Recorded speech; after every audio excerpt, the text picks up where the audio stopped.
দিদি আমাদেরকে একটু শহীদ ধীরেন্দ্রনাথের জীবনী সম্পর্কে যদি আমাদের একটু বলেন।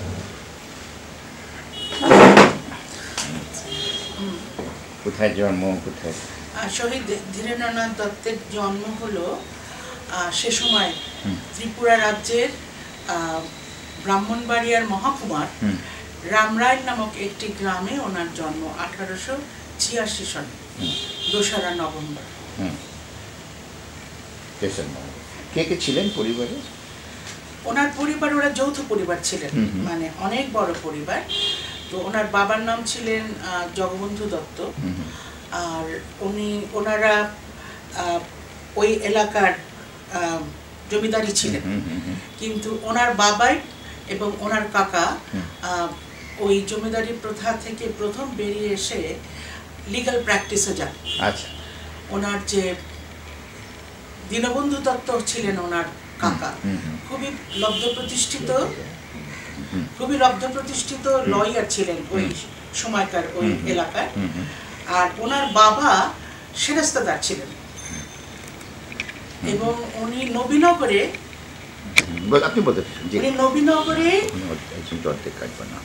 নবীনগর কোর্টে উনি সেরেস্তাদার হিসেবে প্রথম উনি কাজ করতে শুরু করেন। উনি খুব ফার্সি ভালো জানতেন, তখন তো কোর্টের ভাষা ছিল ফার্সি।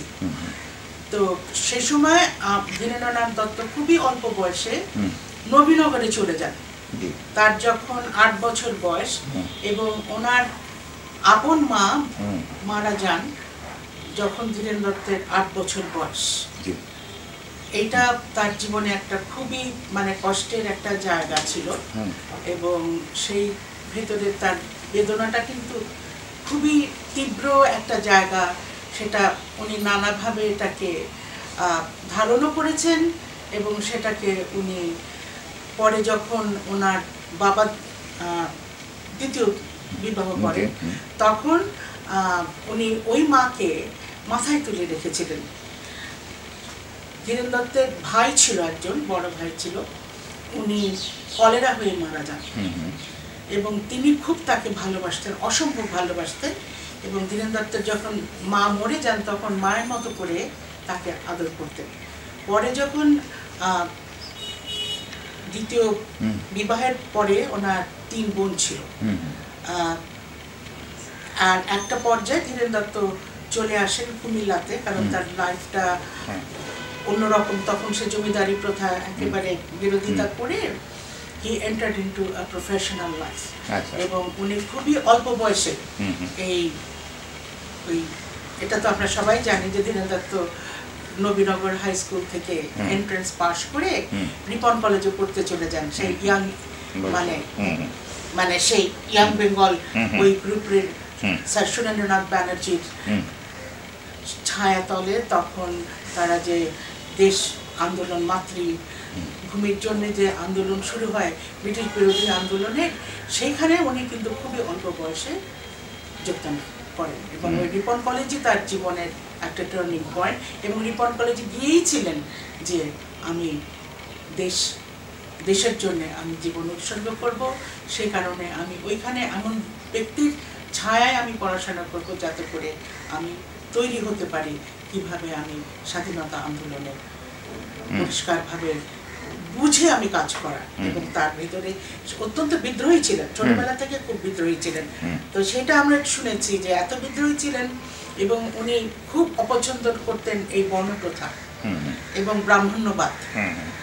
বর্ণপ্রথা এবং ব্রাহ্মণ্যবাদের উপরে ওনার তীব্র রাগ ছিল এবং উনি অনেকভাবে অনেক জায়গায় খুব অল্প বয়স থেকে উনি এই প্রতিবাদগুলো কিন্তু করে এসেছেন।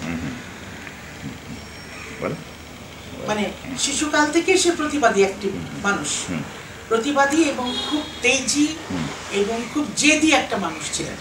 এটা ছোটবেলায় আমি নিজেও বলেছেন, একটা তাল গাছ নাকি ছিল স্কুলের পাশে, তো সেখান থেকে অনেকটা দূরে থেকে দৌড়ে এসে নাকি তাল গাছের মধ্যে মাথাটা ঠুকতেন, মানে ছুটে এসে এরকম করে ইয়ে করতেন, মানে ইয়ে করতেন ডেস্টিনেশনটাকে, উনি লক্ষ্যটাকে উনি ডিটারমাইন করতেন। এটা দাদু আমাকে অনেকবার বলেছে যে আমি যখন মানে অন্য গোলমাল টোলমাল করলে বললে উনি সবসময় বলতেন ডিটারমিনেশন এবং ডেস্টিনেশন এবং জীবনের লক্ষ্য এটা সবসময় একটা জায়গায় রাখতে হয়। তো সেইটা আমার বলছে যে আমি 4 বছর বয়সে উনি ওই প্র্যাকটিসটা করতেন এবং এটা নিজেও বলেছেন। আর একটা হাসির কথা, উনি নাকি 8 বছর পর্যন্ত তাকে কেউ জামা কাপড় পরাতে পারত না। উনি ন্যাংটো হয়ে দৌড়াদৌড়ি করতেন, জলে ভীষণ দুরন্ত ছিলেন, জলে ঝাঁপাতেন, গাছে উঠতেন, দৌড়ে বেড়াতেন, কিন্তু কিছুতেই কাপড় চোপড় পরানো যেত না।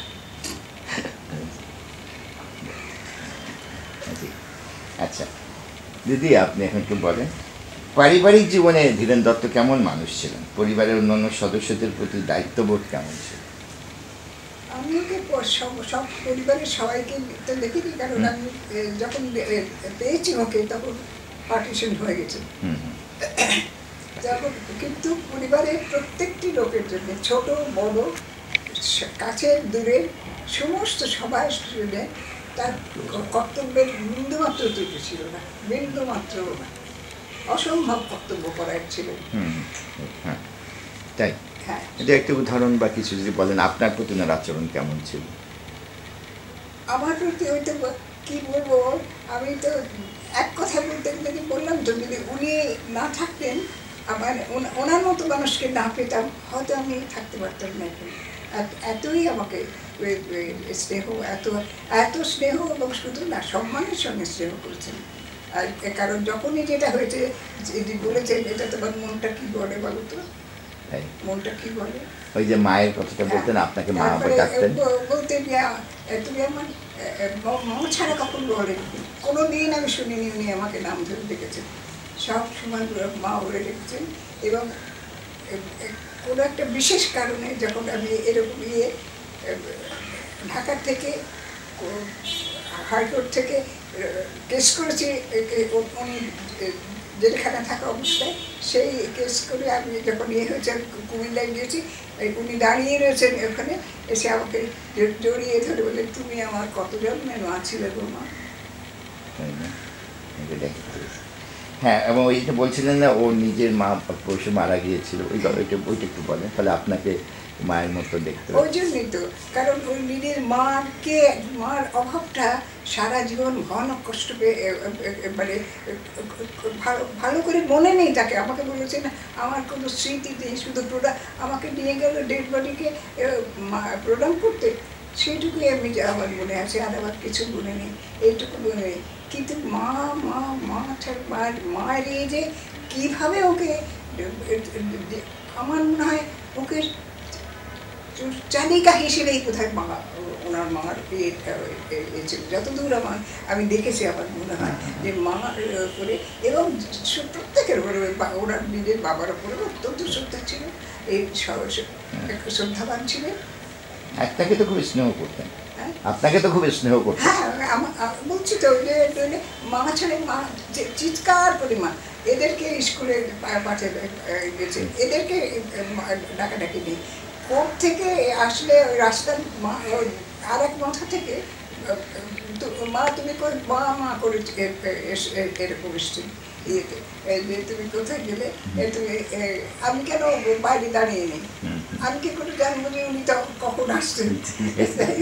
তারপরে তো নিয়ে এসে সব কিছু খাওয়ানো, নিয়ে নাও, শোয়ানো, খাওয়ানো, সমস্ত কিছু সাহায্য যত দূর পেরেছে, আমার সাথে কোনো যা করিয়েছে, আমার যা মনে হয়েছে আমি সবটুকু দিয়ে করেছি। সেই কথা মনে হলে এরকম মনে হয়। আপনার তো আপনি তো কলকাতায় ছিলেন বিয়ের আগে।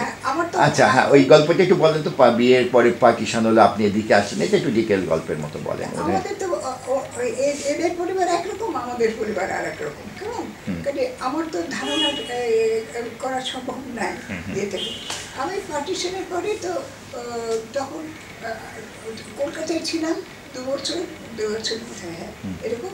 তারপরে ওনাকে করাচিতে একটা করলো, ওই 48 যে ওটা দিল, তারপরে গুলো কি ওনাকে ওটাতে যখন ওরা হেরে গেল বলতে গেলে, তখন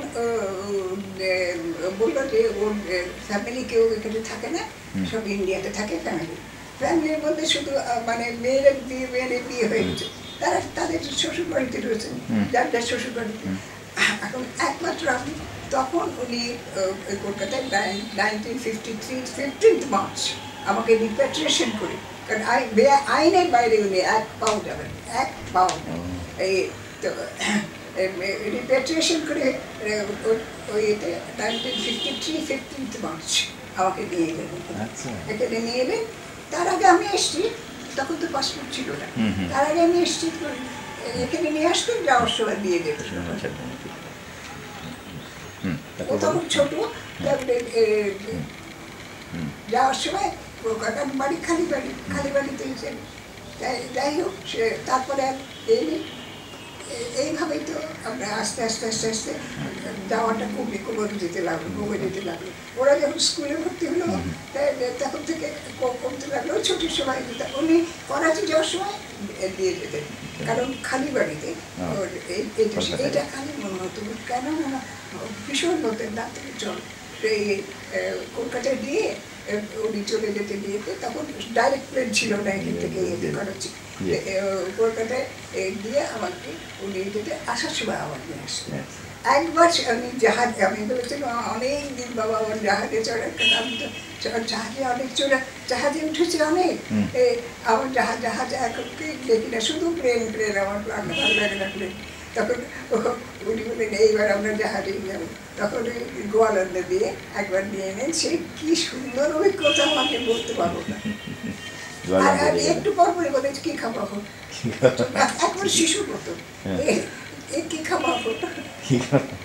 আপনি তো ক্রমশ মানুষটাকে আবিষ্কার করছিলেন, কি আপনি পাচ্ছিলেন, মানুষটাকে কেমন বুঝছিলেন? কতখানি হচ্ছে যে বলতে পারবো না। আমি নিজেকে তৈরি করার একটা বড় অংশ যেমন আমার বাড়ি থেকে আমি পেয়েছি, সেটা আমি বড় আমার জন্মগতভাবে, কিন্তু এখানে যেটা পেয়েছি সেটা ওনার এই যে মানে অপার স্নেহ ভালোবাসা আদর্শ ভালো মনে করতে, যেটা সমস্ত শরীরে ওটা আমাকে খুব ইয়ে করতে মানে অনুপ্রেরণা দিত।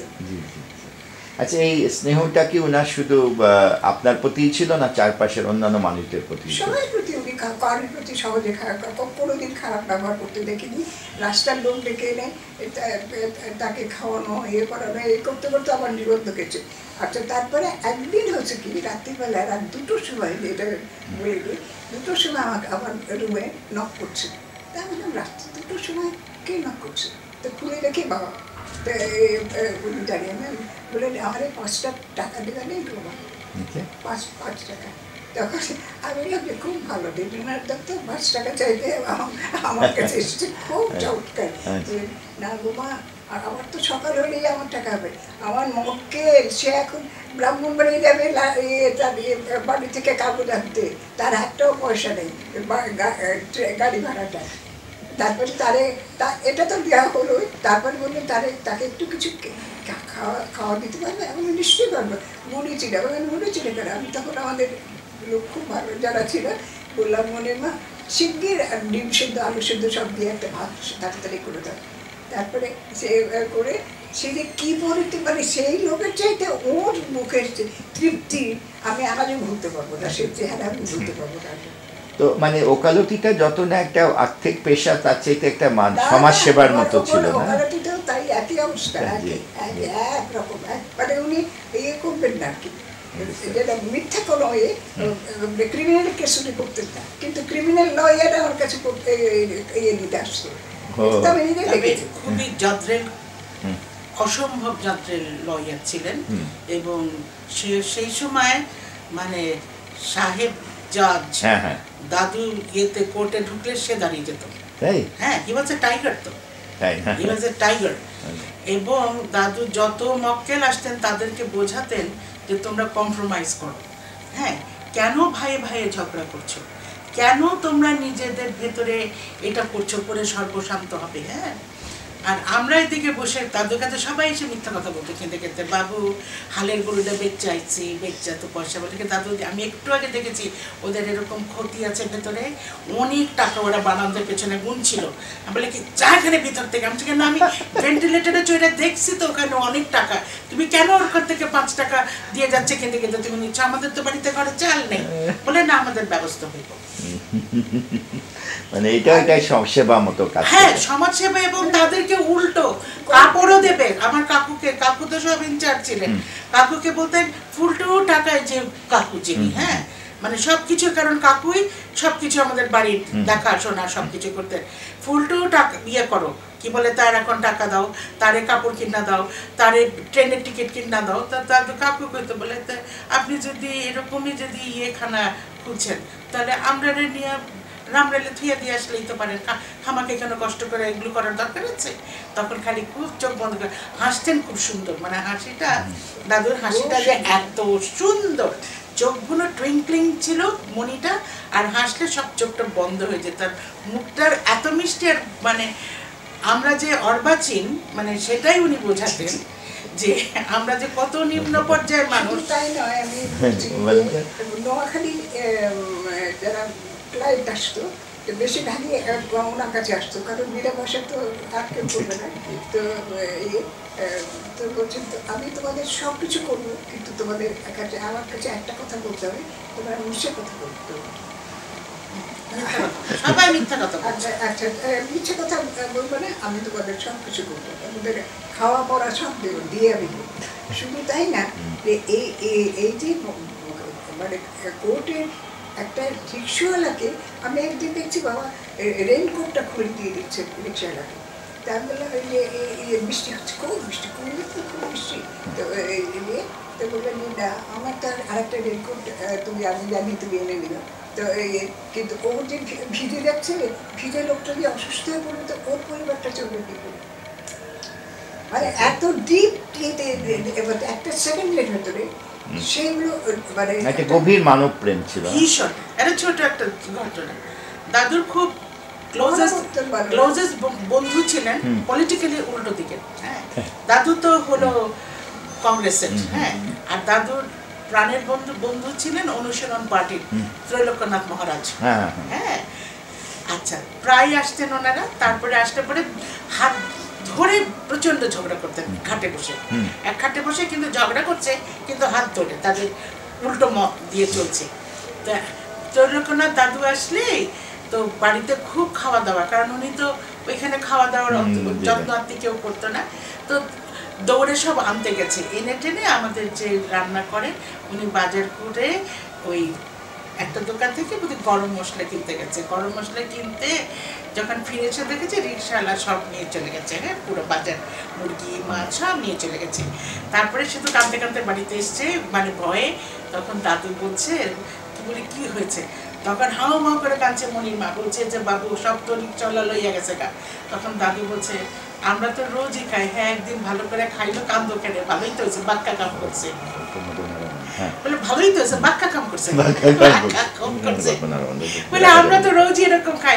এত একদিন এই খাওয়াটা নিয়ে তার ছেলে পেলেদেরকে নিয়ে একদিন আনন্দ করে খাবে, তো তুমি মন খারাপ করছো কেন? অসাধারণ, মানে মানুষ, মানব মানব মানে মানব ধর্ম বা মানবতার একটা কমপ্লিট মানুষের যে গুণ, সেটা একটা মানে ধারণ করার, মানে চাক্ষুষ দেখা গেছে। বহু লোক তো পৃথিবীতে দেখলাম, মানে কমপ্লিট একটা human being, complete human being Nilen Dutta ছিল, কমপ্লিট, মানে সমস্ত গুণাবলী তার ভেতরে। যখন এখানে মন্ত্রী ছিলেন উনি খেতেন না, এমনিতে তো খাওয়া একবার খেতেন। কি কারণ জানেন না? এতে আমাকে বলেছেন যে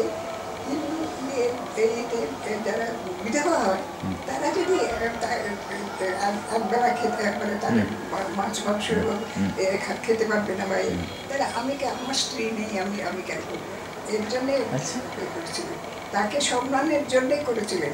তারপরে করাচিতে গিয়ে যখন ওখানে তো লগ্নাক্ত পাবে তো, তো সেখানে ভীষণ ব্লাড প্রেশার ভয়ানক বেড়ে গেল, এত বেড়ে গেল যে 200-র উপরে তাকে নামালেই যাবে। যাওয়ার সময় তো 260 ছিল বাড়িতে। আচ্ছা, তারপরে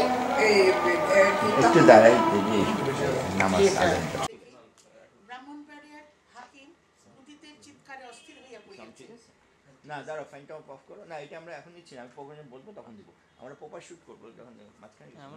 দাও, এটা পাইট করেন, এটা রেখে দিন, আমরা দিদি এটা একটা উদাহরণ হিসেবে পাঠ করছে তখন এটা আপনি বইটা হাতে কাছে তো আবার দিয়ে দেবো, পাতাটা ভাঁজ করে রাখো। কতখানি, কত বড় ওইটা? আচ্ছা তাহলে ওই পাতাটা ভাঁজ করে রাখো, রেখে উনি আবার যখন পরে দিও দিদিকে। হ্যাঁ ঠিক আছে, রেখে ওই পাতাটা ফোল্ড করে রাখো, মনে থাকবে না। হ্যাঁ, বিভিন্ন মানুষদের প্রতি আচরণ যেটা একটু বলছিলেন, বলেন তো। সেখানে ধনী দরিদ্র নেই, কিন্তু যাদেরকে ডেকে আনছেন তাদের দাদাদের মধ্যে ধনী দরিদ্র নেই। যে কোনো লোকই সে হোক, তাকে ডেকে অন্তত সেই দাখিলে উনি খাবেন। ফলে আমাদেরকে সেইভাবে করতে প্রস্তুত থাকতে হতো।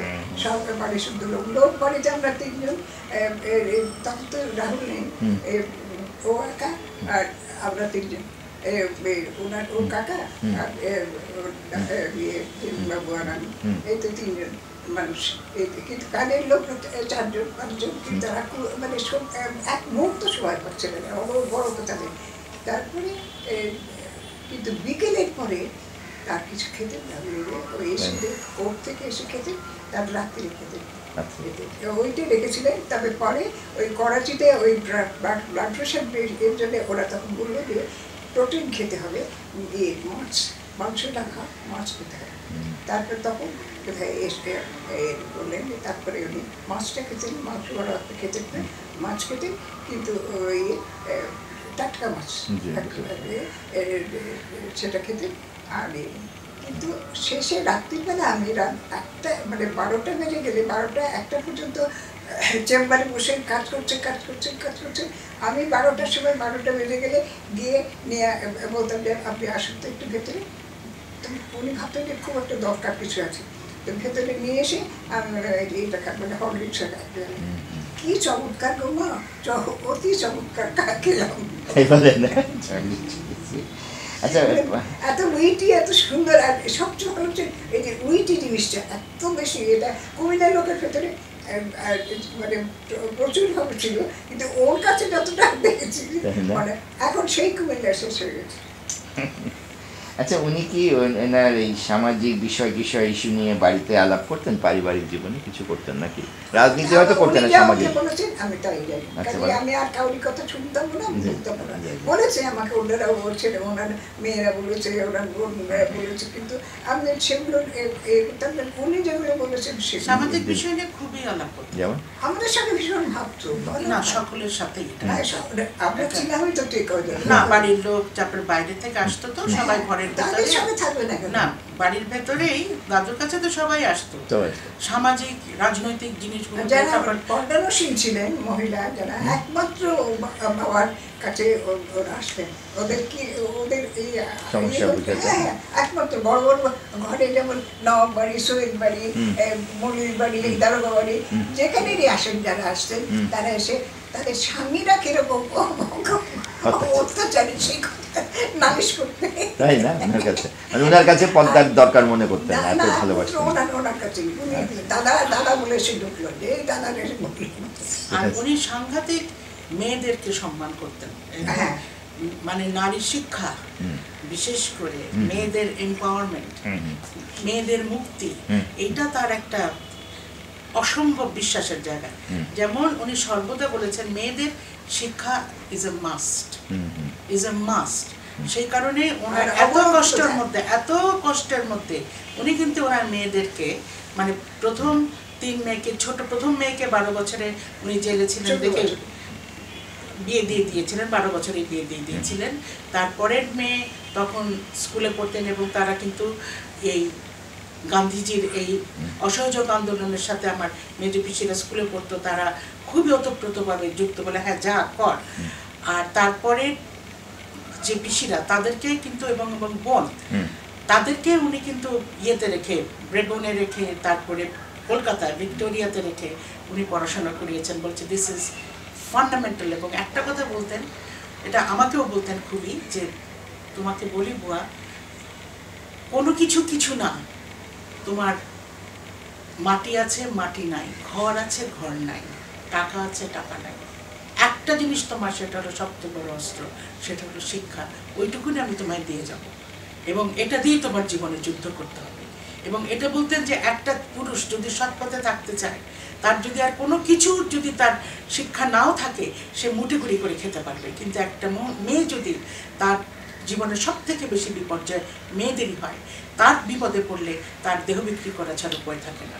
তাই জন্য সর্বাগ্রে কোনো না কোনোভাবে তোমার শিক্ষাটাকে তোমার ধারণ করতে হবে, এবং এটার সাথে কোনো কম্প্রোমাইজ নাই।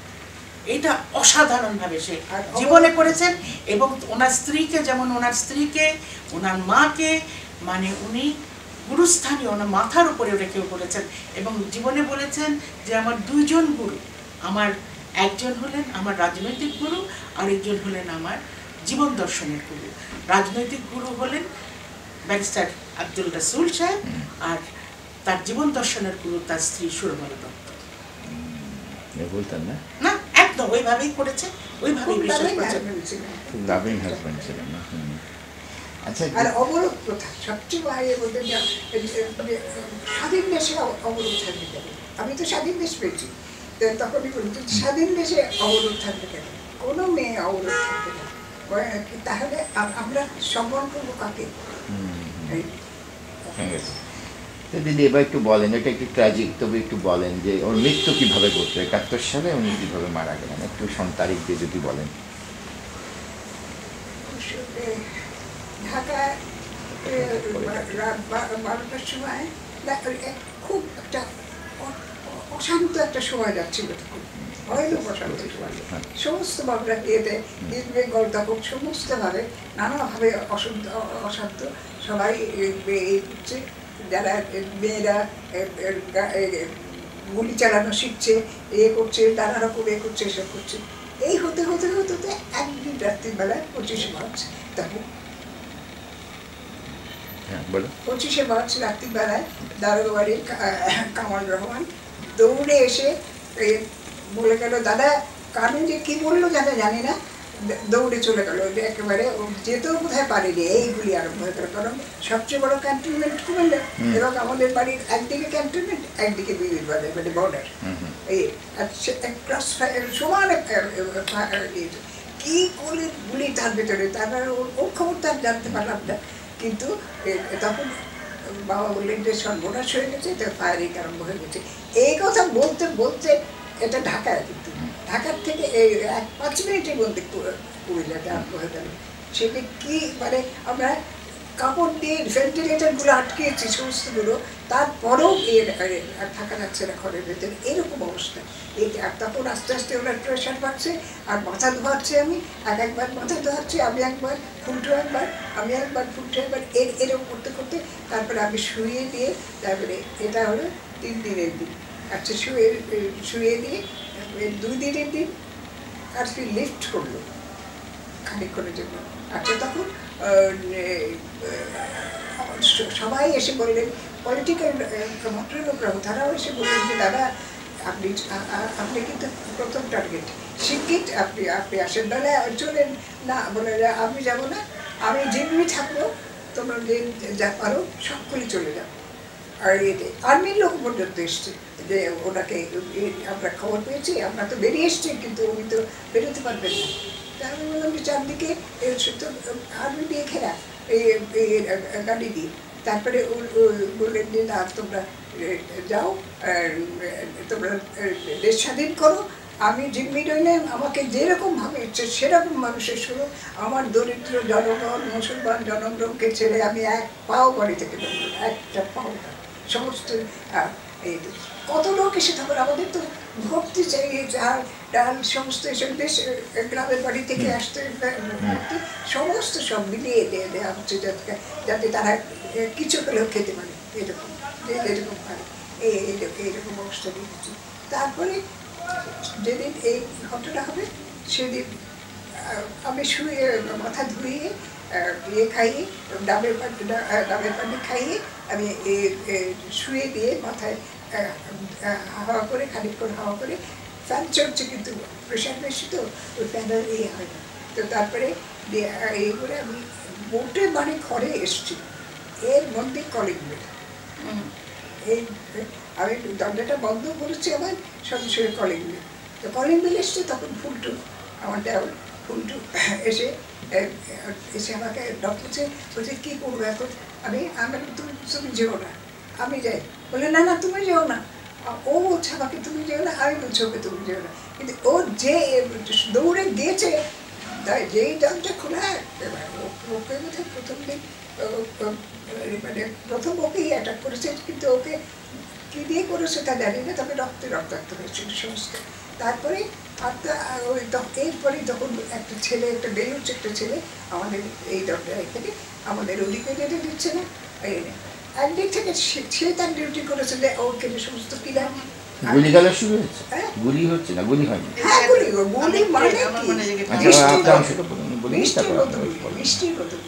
গুলি মানে আবার এটা আপনি আবার বলেন কি রকম কি গুলি চলছে, আমরা তো গুলিটাই দেখেছি শুনেছি, আর তো ইয়ে দেখিনি, গুলিটাই চলছে।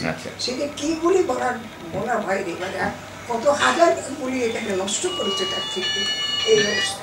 তারপরে একটু পরে, খানিকটা পরে আমার ঘরে এলো, আমার কামরার পরে ওদের কামরা, ও আর রাহুল দুটো খাটে দুজনে এসে। তারপরে আপনি বলেন মানে আছে বলেন তো,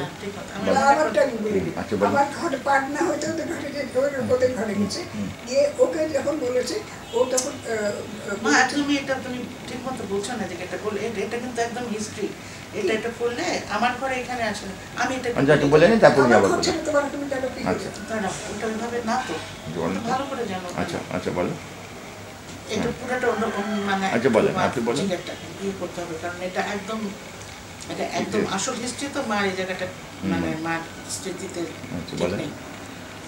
যেটা হলো যে যখন মানে এই ক্র্যাকডাউনের আগের সাথে কিন্তু গভীরভাবে বঙ্গবন্ধু দাদুর সাথে আগরতলা কনস্পিরেসির কেসের আগে থেকে কিন্তু তারা ইনভলভ।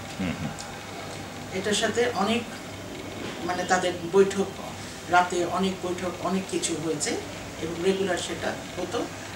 তারপরে কাক ডাকা ভোর আগে এটা চলে যেত। আচ্ছা, যখন ফেল করলো আপনার ইলেকশন হলো, দাদু কিন্তু ওয়াজ রেসপন্সিবল ফর মানে যত মাইনরিটি অধ্যুষিত এলাকাগুলো আছে সাউথে, দাদু সে সমস্ত জায়গাগুলো মানে ঘুরতে দাদু ভোলা, বরিশাল, সাতক্ষীরা, হোল বেল্টে দাদু ঘুরেছে। আচ্ছা, তারপরে যে জায়গাটা হলো, ঘটনাটা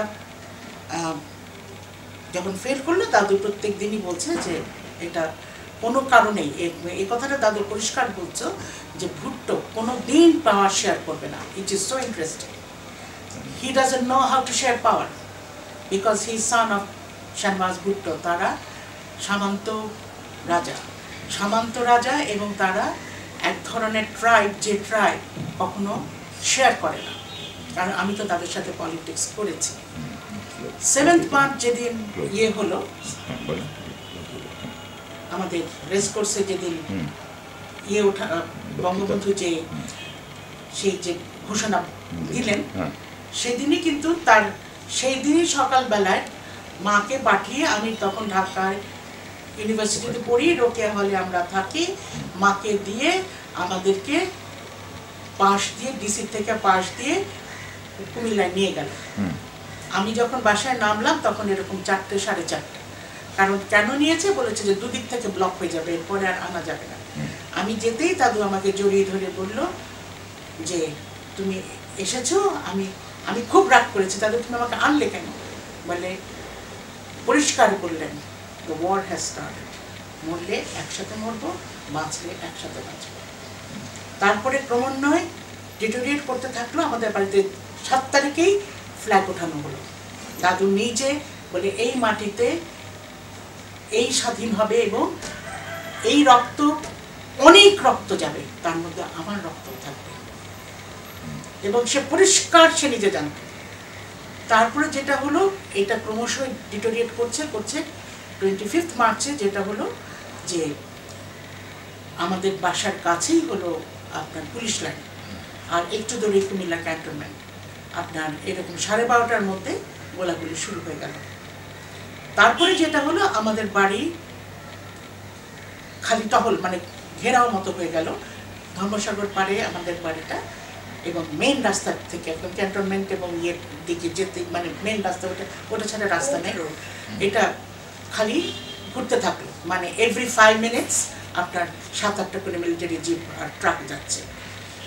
26 গেল কারফিউ, 27 গেল কারফিউ, 28 গেল কারফিউ। ইন্টারেস্টিং হলো আপনার 28 তারিখেই আমরা সারাক্ষণ আমরা রেডিও ইয়ে করছি, তার মধ্যে তখন অস্ট্রেলিয়ান এবিসি এবং ইয়ের থেকে আকাশবাণী থেকে আমরা তো নিউজগুলো একটু একটু আসছে, আর এবং বিবিসি, এই তিনটা এবিসি, বিবিসি এবং ইন্ডিয়ান আকাশবাণী। আচ্ছা, আমরা কিন্তু সেদিনের ওই ভাষণটা আমরা শুনলাম কালুরঘাটের, এবং দাদু বলে এটা কে বলছে কি বলছে, তারপরে তখন উনি বলছেন যে না, এখন যখন এই পর্যায়ে গেছে আর কোনো ফেরার কোনো জায়গা নেই।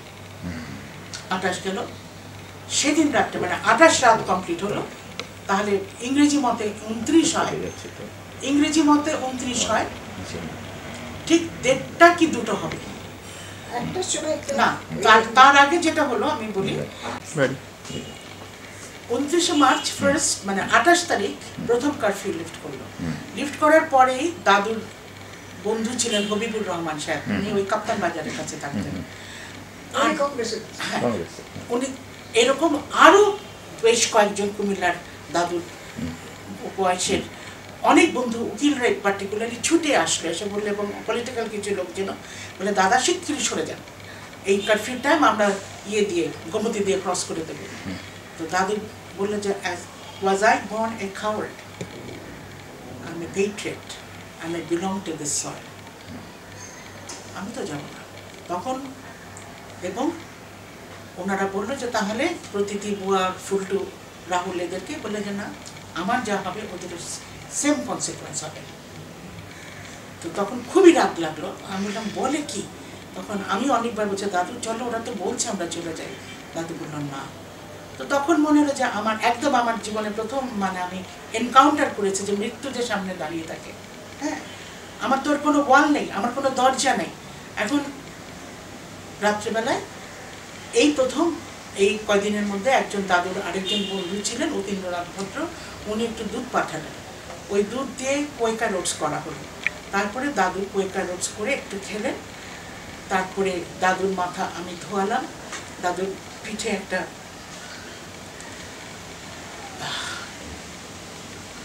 টিউমার মতো ছিল, তো আমি সবসময় ওটা করতে গেলে ওই জায়গাটা আমি একটু ধরে আবার পাউডার লাগালাম, ভীষণ প্রেশার উঠে গেছে।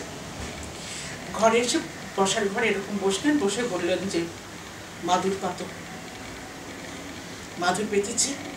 তারপরে প্রথম জীবনে দাদু বলল গীতা টানো, দাদুর একটা পকেট গীতা ছিল।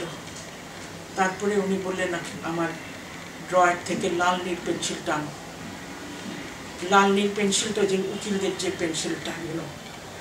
তারপরে বললেন যে আমি তোমাকে আজকে কয়েকটা কথা বলছি বুয়া। তাই বললাম তুমি কি বলবে? বলে আজকে রাত্রে আলমিরা আসবে। আচ্ছা কি বলছো দাদা তুমি? বলে আসবে এবং আমাকে উঠিয়ে নেবে। দুটো জিনিস হতে পারে। আমি দাদুর হাতটা চেপে ধরেছি যে কী হতে পারে। বলছে একটা হতে পারে তারা আমাকে এখানে গুলি করে বারান্দায় ফেলে দিয়ে যাবে, যদি তাই হয় don't remove my dead body, let the new generation get inspired and take the weapon against them. One. Second বলল যে মোস্ট প্রবাবলি আমাকে ভেতরে ক্যান্টনমেন্টে নিয়ে যাবে, আমাকে স্টেটমেন্ট দেওয়াতে চেষ্টা করবে, আমি তাদেরকে পরিষ্কার করে তাদেরকে বলবো you cowards, stop kill these unarmed people, এবং তারা আমাকে অকথ্য অত্যাচার করবে এবং আমাকে মেরে ফেলবে এবং আমি জানি না তোমাদের কি হবে। তারপরে আমি যখন কাঁদছি তাদেরকে ধরে, তখন গীতাটা খুললেন, খুলে আমি জীবনে তো সংস্কৃতও জানি না, দাদু একটা শ্লোক পড়লেন এবং সেটাতে তখন আমি জিজ্ঞেস করছি দাদু এটা মানে কি? দাদু বলছি যে স্বেচ্ছায় দেশের জন্যে প্রাণ দেয় তার আত্মা অনিশ্বর। আজকে আমি দেশের জন্য যুদ্ধক্ষেত্রে স্বেচ্ছায় জীবন দান করে যাচ্ছি। পৃথিবীতে আর যে কেউ কাঁদুক, তুমি আমার জন্য কাঁদবে না, আমার অসুবিধা হবে। এবং সামনে মনে রাখো, বিশাল যুদ্ধ হবে, বিশাল রক্তক্ষয়ী যুদ্ধ হবে, রক্তে ভেসে যাবে, কিন্তু দেশ স্বাধীন হবে। এ কথা বলছে আর দেখছি যে চোখগুলো যেন আগুনের মতো, মানে আনন্দ, আশা, কিন্তু সেটা যে সে দেখবে না সে জানে, কিন্তু আমি এটা ঠিক ডেসক্রিপশনের মধ্যে আনতে পারবো না। তারপরে দাদু আর কাকু এক ঘরে শুতেন। কাকু শুতেন রাস্তার দিকের খাটে, দাদু শুতেন রাস্তার দিকের খাটে, কাকু শুতেন বারান্দার দিকে।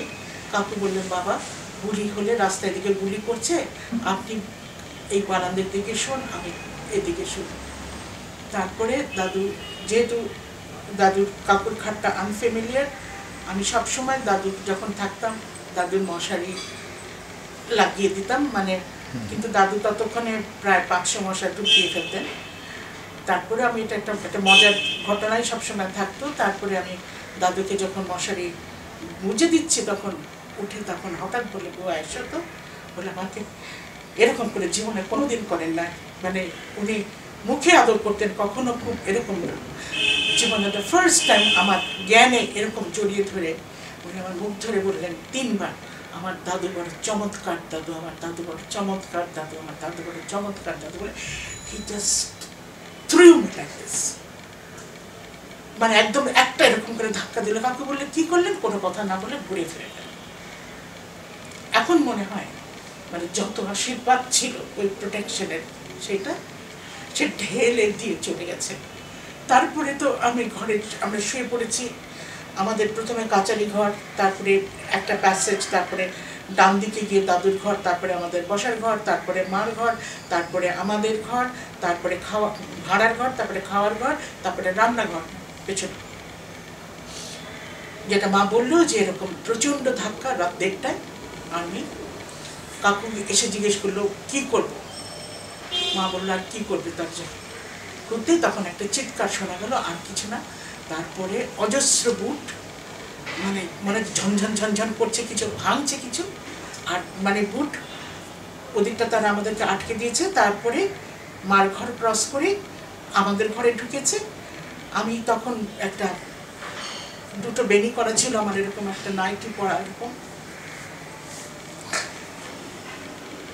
আমাকে বলছে, দরজা খোলো, উর্দুতে বলছে যে এটা খোলো। আমি খুলছি, পেছনে 5-6টা লোক। আমার জ্ঞানের মধ্যে এটা পড়ে না। তারপরে যখন একেবারে খাওয়ার ঘর আর বসার ঘর, খাওয়ার ঘর আর রান্নাঘরের বারান্দায় গেছি, তখন এরকম 4টা লোক ঘিরে, একদম ব্যানারটা এরকম করা, আমাকে টর্চটা মেরেছে, মেরে জিজ্ঞেস করছে, তুমি কি পড়ো? তো এটা আমার স্লিপ অফ টাং, মানে কোথা থেকে আমার মনে হলো যে আমি বললাম আমি ম্যাট্রিক পরীক্ষা দেবো। তখন আরও 2টো লোক এত বড় বড় টর্চ মেরেছে, জিজ্ঞেস করলে, কেন তোমাদের ইউনিভার্সিটিতে যে পড়ে সে কোথায়? তখন I came back to my senses. আমি বললাম, না, ইউনিভার্সিটিতে কেউ পড়ে না। বলে, জরুর হ্যাঁ। আমি বললাম, না। বলে, হ্যাঁ জরুর হ্যাঁ। আমি বললাম, না। আমার তখন সমস্ত মধ্যে কোথা থেকে যেন সিংহের শক্তি। আমি বললাম, না, আমি তো জানি যে এখন মানে whichever way, মানে মৃত্যু আমার সামনে। তারপরে অদ্ভুত একটা দাঁড়িয়ে এসে আমাকে এরকম মাথা নুয়ে বলছে যে তুম শেখ মুজিব হ্যাঁ। এই কথাটা যখন বলেছে, আমার কিন্তু এতক্ষণ যতগুলো আমার মানে সেন্সেসগুলো মানে আমি কন্ট্রোলে ছিলাম, আমার তখন মনে হচ্ছে সব যেন ছেড়ে যাচ্ছে। আমি শেখ মুজিব হব কি করে, আমি শেখ মুজিব হব কি করে? তারপরে লোকটা একদম কাছে এসে আমার মুখ, মানে এখানে তার কানটা আমার কাছে দিয়ে এরকম করছে, কিন্তু বলছে, মেরা কান মে এক দফা আয়স্তা করকে জয় বাংলা বল। দেন আমি জানি মনে হলো কোথা থেকে একটা অদ্ভুত শক্তি আমার, তখন মনে হলো ঢোলটা, মানে মৃত্যুর তার আর কোনো মানে বিকল্প আর আমার নাই। আমি তখন একটা এরকম করে পেছনে মানে একটা লোকের চারটা, তো মাঝখানে একটা জায়গাটা স্পেস ছিল, ওখান থেকে দৌড় দিয়েছি। তারপরে এসে দেখি পেছন পেছন আসছে, এসে দেখি মাকে ঘিরে আরো চারটা। তো আমাদের একটা রেডিওগ্রাম ছিল, রেডিওগ্রামের উপরে ঢাকা দেওয়ার জন্য একটা ছোট গ্লোব ছিল। এই গ্লোবটাকে ধরে মাকে জিজ্ঞেস করছে ইয়ে ক্যা হ্যায়। মা তখন বলছে যে ইয়া, মানে কোনোভাবে তখন তো কাউরি ঠিক মতো সেন্স নেই, বলছে যে ইয়া পাকিস্তানকে ম্যাপ হ্যায়। তখন আরেকটা বলছে ক্যা বলা, তোমরা কিন্তু সব এসব কিয়া, চিৎকার করে বলছে এবং ঘিরে আছে। আমি তখন এসেছি, তখন দেখি আরো চারটা দাঁড়িয়েছে। তারপরে দেখি যখন এইরকম কথোপকথন হচ্ছে আর আওয়াজ হচ্ছে, ভাঙার আওয়াজ, আর বুট অ্যান্ড ভাঙার আওয়াজ। তারপরে একটা দেখা গেল যে একটা লোক এসছে, মানে এত বড় মুখটা তার এত বড়, I will never ever forget. জাতপাত কিছু জানি না, আমি জানি না। এত বড় মুখটা, মানে এরকম যেন ঢুলে পড়ছে, চোখগুলো দুটো ভাটার মতো পড়ছে ঢুলে। তাদেরকে ইশারা দিল যেতে, আসতে। তো তখন তারা যাচ্ছে, মানে তারা তখন তার পেছন পেছন রওনা দিয়েছে। আমি করেছি কি, তাদের পেছনে যেতে নিয়েছি, মা আমাকে টেনে ধরেছে। তারপরে তারা যখন মানে চলে যাচ্ছে, আমি তখন বুঝতে পেরেছি দাদুকে নিয়ে গেছে, কিন্তু আমি খুঁজছি কাকুকে, যে কাকু কোথায় গেল। আমি ছুটেছি পেছনে, তখন আমি ওই ঘরে আমার হঠাৎ পা কাঁচে লেগেছে, পা দেখি যে বসার ঘর কাঁচ, আমার পা খালি, বসার ঘর কাঁচে মানে ভরা। আমি একটা পর একটা লাফিয়ে, আমার মনে হলো একটাতে একটু লেগেছে। তারপরে ছুটে গেছি বারান্দা গিয়ে, তারপরে রাস্তার দিকে গেছে, দেখি অনেকগুলো ট্রাক ব্লিঙ্ক করে করে চলে যাচ্ছে। তারপরে দেখি রাহুল আমার ভাই হতভম্ব হয়ে ওখানে একটা বারান্দায় পিলার ছিল এরকম করে দাঁড়িয়ে আছে, কোথাও এরকমই বয়স 10-12 না নাইনি, ও দাঁড়িয়ে আছে বারান্দায়, মানে বারান্দা দাঁড়িয়ে আছে। আর মা আমাকে ডাকছে। আমি তখন রাহুলকে হাত ধরে নিয়ে এসেছি, ও ফ্যাল করে তাকিয়ে আছে, মানে মানে চেহারা সমস্ত ব্লটিং পেপারের মতো সাদা। আমি তখন চিৎকার করে বলছি দাদু তো গেল, দাদু তো গেল। এটা আমি বলেছি কাকু তুমি কোথায়, কাকু তুমি কোথায়, কাকু তুমি কোথায় বলে বড় বড় আলমারি ছিল, ভেবেছি বোধ হয় আলমারির পেছনে কাকু আছে। তো রাহুল বলছে কাকু নিয়ে গেছে।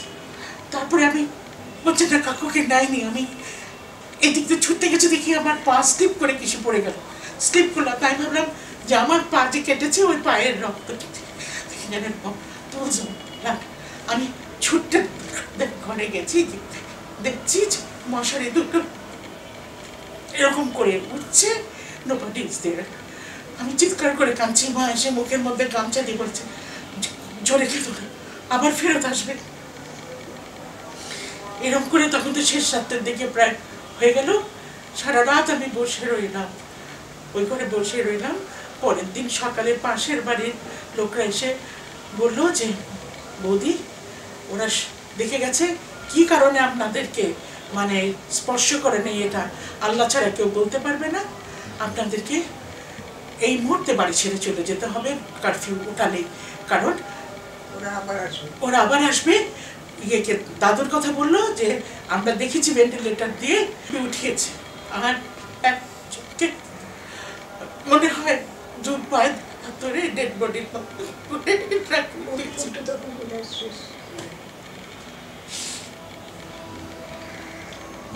ট্রাকে নিয়ে গেছে। হ্যাঁ, ট্রাকে, কাকুকে ট্রাকেই নিয়েছে। আর দাদু ট্রাক বা অ্যাম্বুলেন্স একটা কিছু হবে। আর দাদুকে জিপে নিয়ে গেছে। পরের দিন দাদুর এক পাটি চটি, দাদু বিদ্যাসাগরী চটি পড়তে একটা চটি, এই হলো নিয়ে যাওয়া। তারপরে আপনারা কি করলেন? আমরা তো সেদিন রহমান সাহেব আর এক ফেরেশতা, রহমান সাহেব আমার হাবিবুর রহমান সাহেব, না না আমাদের নেবার সেম বীর অফিসার।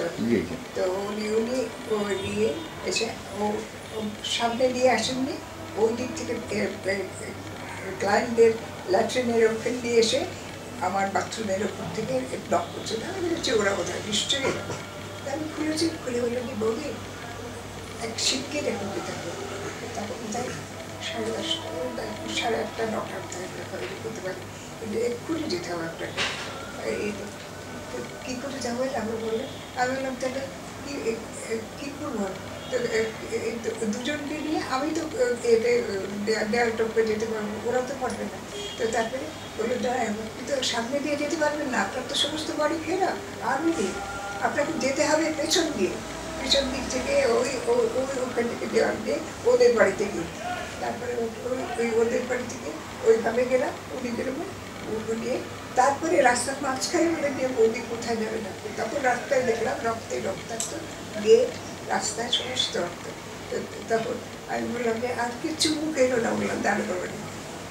তখন উনি দারোগা বাড়িতে নিয়ে গেলেন, দুটো বোরখা পরিয়ে। হ্যাঁ, আমি বললাম যে দুটো বোরখা, বলতে বোরখার তো কোনো সমস্যা নেই, আমাদের বাড়িতে তো অনেক বোরখা। তা আমি বললাম দুটো বোরখা দিন, ওকে একটা বোরখা, ওকে একটা দিয়ে গেলাম। তখন খুব খারাপ অবস্থা। তারপরে গিয়ে ওখানে গেলাম, ওরা বললো কি যে এখন সারা কুমিল্লা শহর কোনো জায়গায় বাকি থাকবে না, যত বড় লোকই হোক আর যত নবাবই হোক সব বাড়ি তছনছ করে দেবে, কারণ ওরা জানে যে তো এই একটা বাড়ি যেখানে হিন্দু মুসলমানের কোনো ইয়ে নেই, সে তারা নিজেরা নিয়ে যাবে। এক কাজ করি, রাহুলকে আমাদের বাড়িতে নাকি, আর তোমাদের দুজনকে ওদেরই এক আত্মীয় তখন মাত্র বদলি হয়ে এসছে ইস্কান্দার, এই বেশ কিছুদিন আগে এখানে জেল সুপারিনটেন্ডেন্ট ছিল ইস্কান্দার, আচ্ছা সে চট্টগ্রামে, ওখান থেকে বলবে তাকে ওদের কোথায় জামাই বা কিছু হবে তার ওপরে সেই কেটে দিয়ে এলো, কাছাকাছি বাড়ি, সেখানে ভেতর দিয়ে আসা যায়, তখনও সে ইয়েতে যায়নি, কোয়ার্টারে যায়নি, অল্প দিন এসছে।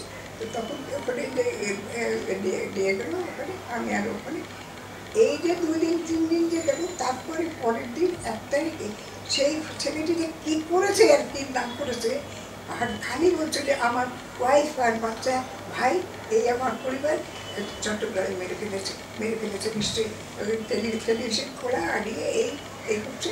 তারপরে কি 1 তারিখ, হ্যাঁ 1 তারিখে রেডিও, ইন্ডিয়া রেডিও করে সেদিন রাত্রে হলো যে ইস্কান্দার সাহেব উনি আসলে আর্মি রিক্রুটিং অফিসার ছিলেন, উনি শহরে থাকতেন।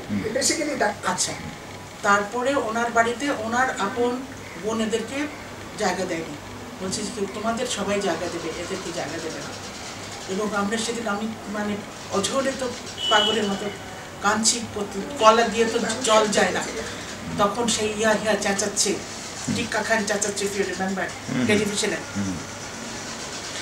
পরের দিন সকালবেলায় উনি বললেন সর্বনাশ হয়ে গেছে, আপনাদেরকে তো রাখা যাবেই না, তার বিকেলবেলায় পর্যন্ত আমি বের হয়ে যাবো, বিকেলবেলা আমি মানে ক্রস করবো, আমি দেশে ক্রস করবো, আপনাদেরকে আমার আরেক আত্মীয়র বাড়িতে দিয়ে যাব। তো উনি যেটা করলেন, ওনার মানে এরকম বিকেল হলে আবার কারফিউ তুললে পরে উনি আবার সেই বোরকা পরিয়ে আমাদেরকে ওই বাড়িতে দিলেন। আচ্ছা, সেদিন রাত্রেবেলা 1 ফোঁটাও মানে মানে কি অবস্থা, আমি তো কাঁদছি। সেদিন প্রচণ্ড কুমিল্লা ক্যান্টনমেন্টে আপনার গোলাগুলি হয়েছে, মানে বেঙ্গল রেজিমেন্টের সাথে পাঞ্জাব রেজিমেন্টের, মানে মাটি ঝনঝন করছে সারাটা রাত। সকালবেলায় মানে আমি এরকম 6টা 6:30টার দিকে এরকম মানে করে আমি এরকম করে একটা এরকম টুলের মধ্যে বসে এরকম আছে, আমি একটু ঘুমিয়ে পড়েছি তখন, এরকম 6টা 6:30টার দিকে। এমন সময় আমি উঠে রেডিওটা, আমি ওদেরকে বলছি একটু রেডিওটা খুলবেন, আকাশবাণী খুলবেন।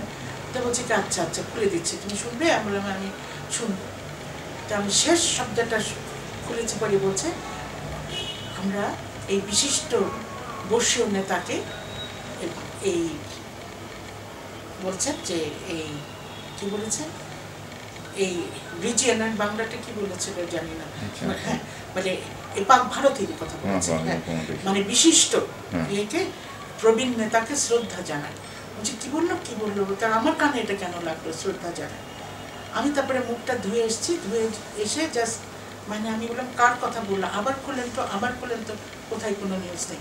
এমন সময় ওই যে কামাল কাকুর বাবা, উনি দাদুদের খুব জানাশোনা ছিলেন, উনিও ভূষণ একজন ভদ্রলোক, ওনারা মুসলিম লীগার, কিন্তু উনি আসলেন।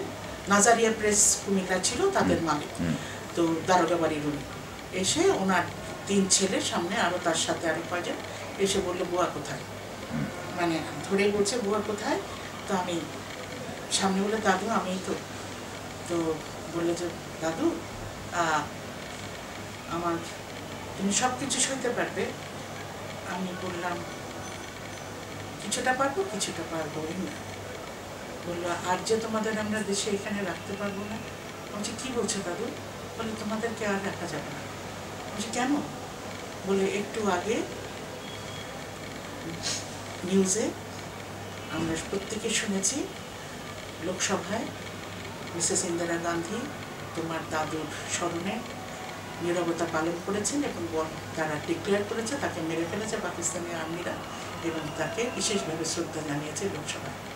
এবং এখন তারা তোমাদেরকে ঘরে ঘরে খুঁজবে, এবং কোন সব জায়গায় খুঁজবে তুমি জানো, তুমি বুদ্ধিমতী মেয়ে, তুমি বুঝবে কোথা থেকে যেসব বাড়ির সাথে তোমাদের সম্পর্ক আছে, এবং তুমি জানো কি পরিণতি হতে পারে তোমাদের কারণে। প্রত্যেকটা লোক আমরা মারা যাব। এই কারফিউ তুললেই আমরা তোমাদেরকে বর্ডার ক্রস করে দেবো। আমি বললাম না, আমি যে যা যাবে আমি না। তখন আমি বললাম যে কাকু কাকু বলে তোমার কাকু বলে উনি চুপ করলেন একটু। তারপরে উনি বললেন যে তোমার কাকুর দায়িত্ব আমাকে দাও, তোমাদের বাড়ির আশেপাশে তোমাদেরকে কাকু খুঁজতে গেলে আমি তোমার কাকুকে নিয়ে আসবো, আমি পৌঁছে দেবো। তাই আমি বললাম আমি কাকু ছাড়া তো যাবো না। বলে এই কথা তুমি বলো না, তুমি কি চাও আমাদের জন্য এই পুরো মহল্লার লোক মারা যায়? তারপরে ওনারা, সেটা ছিল 2nd এপ্রিল শুক্রবার, এরকম ঠিক এরকমই শুক্রবার, মানে আমাদেরকে গোমতী নদী ক্রস করালেন, সে এক ভয়াবহ। তখন ঠিক যখন আমরা নদীটা ক্রস করে ওই এম্প্যাঙ্কমেন্টে উঠেছি তখন এই আজানটা পড়েছিল। তাই জন্য আমার খুব মনে আছে শুক্রবারের দুপুরের আজান যখন পড়ে আই অলওয়েজ, মানে it haunts me, and at the same time মনে হয় কে যেন টেনে নিয়ে গেল। তারপরে আমরা সোনামুড়া বর্ডারে আসলাম, রিক্সাওয়ালা নিয়ে গেল, এবং আমি তো কখনো তখন জানিনি কখনো এইভাবে বর্ডার আমরা কিভাবে ক্রস করি। গাছ থেকে সব হঠাৎ সব আর্মি নামতে থাকলো ভয়ে অস্থির। তারপরে তারা বললো যে তোমরা কোত্থেকে এসছো? তখন আমরা বললাম যে আমরা ওই ভদ্রলোক যারা এসেছিলেন লুঙ্গি পরে, যে এরা খুবই বড় রাজনৈতিক পরিবারের লোক, এদের সব মেরে ফেলেছে, এদেরকে তোমাদের ভেতরে নিয়ে যেতে। তখন একজন বলে আমি একজন ডাকি। তারপরে তারা ডাকলো, কাকে আসলো 5-10 মধ্যে। তারপরে একটা কাগজ নিয়ে আসলো, বললো আপনারা কি ধীরেন দত্তের পরিবারের কেউ নাকি? তখন আমরা বললাম হ্যাঁ। তখন বললো যে তাহলে আমাদের কাছে ইনফরমেশন এসছে। আমার বাবা তখন কলকাতায়, বাবা তখন অমৃতবাজারে, আমার বাবার মামাতো ভাই হলেন জেনারেল চৌধুরী, এবং ইন দ্য মিন টাইম সব জায়গায় খবর দেওয়া হয়েছে, এবং জেনারেল চৌধুরী এই বর্ডারে খবর জানিয়েছেন। তারপরে তারা তখন গিয়েছিলেন, মিস্টার সিং ছিলেন আগরতলার চিফ মিনিস্টার, এবং উনি তখন পাঠালেন রবীন্দ্রনাথ আলী আজম সাহেব, ব্রাহ্মণবাড়িয়ার আলী আজম সাহেব, ইনক্লুডিং তাহিরুদ্দিন ঠাকুর, এবং তারা একটা মাইক্রোবাস দিয়ে আমরা তখন গিয়ে সোনামুড়া থানায় বসছি। আর ওরা তারা সব নোট নিচ্ছে, আর আমরা চিৎকার করে কাঁদছি। এমন সময় ওনারা আসলেন, এসে বললেন যে তোমাদেরকে নিয়ে যেতে বলেছেন চিফ মিনিস্টার। বলে তো সেই কঠিন অবস্থা। তারপরে আপনারা আবার স্বাধীনতার পরে ফিরলেন, কবে ফিরলেন? 72 জানুয়ারি। বাড়িটা কি দেখলেন? ধ্বংস, সমস্ত পোড়ানো। আসতে পারে ওখানে, তাও দেখলাম এখান থেকে তো ওখানে গেলে 3 তারিখে আগরতলা গেলাম, 2 তারিখে রেডিওর খবর, 3 তারিখে আগরতলা গেলাম, 2 তারিখে আগরতলা গেছে। সেকেন্ডে হ্যাঁ না 2 তারিখে দিয়েছিলেন। যাই হোক তা আগরতলা গিয়ে আগরতলা থেকে তারপরে রাহুল খুবই অসুস্থ, তারপর যে জিনিসটা করলেন যে একটু সুস্থ হোক, তার প্লেন দুটো তখন আর্মি প্লেন আর সিভিল প্লেন নেই, না বাবা ব্যবস্থা করলেন, ওনারা বললেন, বাবা বললো যে আমি থেকে যাই, আমি খবর নেবার চেষ্টা করি, এবং বাবা থেকে গেলেন আগরতলায়, লোকজন দিয়ে চেষ্টা করালেন, আর আমাদেরকে আর্মি প্লেনে 4 দিন না 5 দিনের মাথায় কলকাতায় পাঠিয়ে দিল। কলকাতায়, তারপরে কলকাতায় আমার ভাই বোনেরা তারা এসছে, তাদের ওই সময় ছোট মামা পাগলের মতো কাঁদতে কাঁদতে ওইটা হ্যাঁ চিৎকার আমরা উঠেছিলাম গিয়ে, আমরা গিয়ে উঠলাম, আমরা গিয়ে উঠলাম আমার পিসির বাড়িতে। প্রথমে আমরা সুতা স্ট্রিটে আমার পিসি, ওনার নাম বিতিকা ধর চৌধুরী, আমার পিসতুতো ভাই ছিলেন, সেও আপনার অমৃত বাজারে কল্যাণ চৌধুরী মানে he is a very renowned journalist. তারপরে ওই খবর তো ছড়িয়ে গেছে, আর এই বাড়িটা হলো শ্রীমানি মার্কেটের উপরে, রাজা রামমোহন রায়ের লাইব্রেরিটা আছে না, ঠিক তার উল্টো দিকের বাড়িটা, বুঝেছেন? আমরা তো মানে তখন ঝাঁকে ঝাঁকে লোক আসছে, মানে সমস্ত, এর মধ্যে তখন ছোট মামা ধ্রুব মানে ঋত্বিক ঘটক আমার মায়ের যমজ ভাই, এখানে মানে নোংরা অস্থির অবস্থা, পায়ে চটি ধুলো, চিৎকার করতে করতে ও ভবি করতে করতে, মার ডাক নাম হলো ভবি আর ওনার নাম ভবা, ডাক নাম বলতে বলতে তার মাথায় লেগে যাচ্ছে, সে তো 6 ফুটের উপরে লম্বা, চিৎকার করতে করতে কি হলো করতে করতে ভেতরে ঢুকে সেই চিৎকার মাকে জড়িয়ে, তারপরে আমাকে জড়িয়ে ধরে বলছে, বউ এটা কি হলো, এটা কি হলো? আমি বললাম কি হয়েছে, কিছুই তো হয়নি, আরো হওয়া বাকি, তুমি মামা তুমি দেখো আমাদের বাড়িতে তো সব রক্ত শেষ হয়ে গেছে। আমি তার তখন কিচ্ছু বলতে পারছি না, আমি আমার দাদুকে মেরে ফেলেছে, আমার কাকুকে মেরে ফেলেছে, ছোট মামা দাদুকে মেরে ফেলেছে, কাকুকে মেরে ফেলেছে।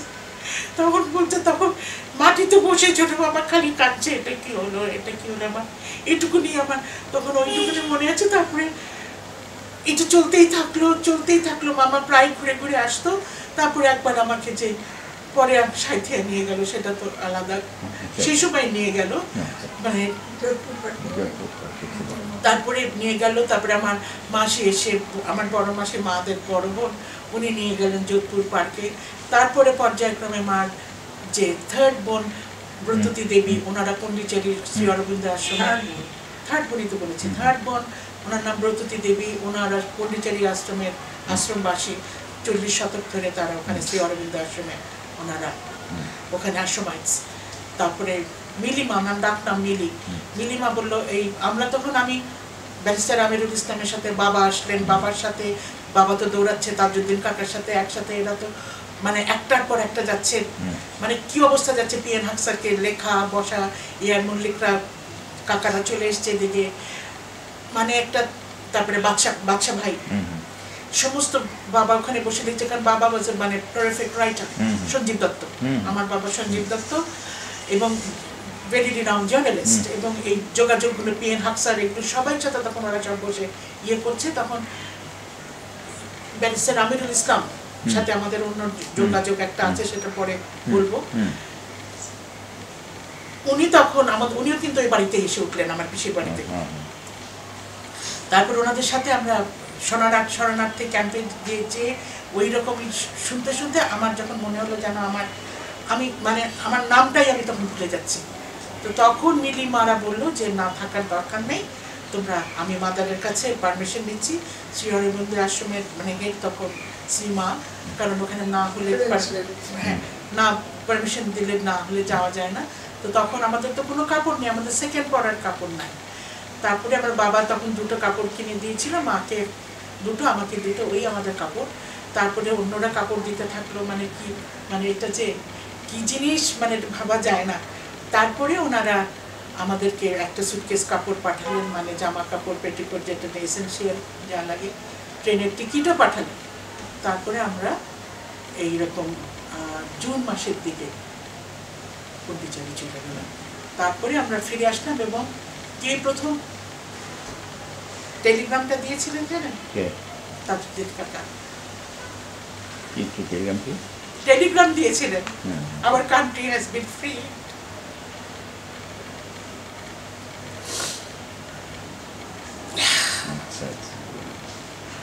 তারপর কুমিল্লা এসে কি দেখলেন বাড়িতে?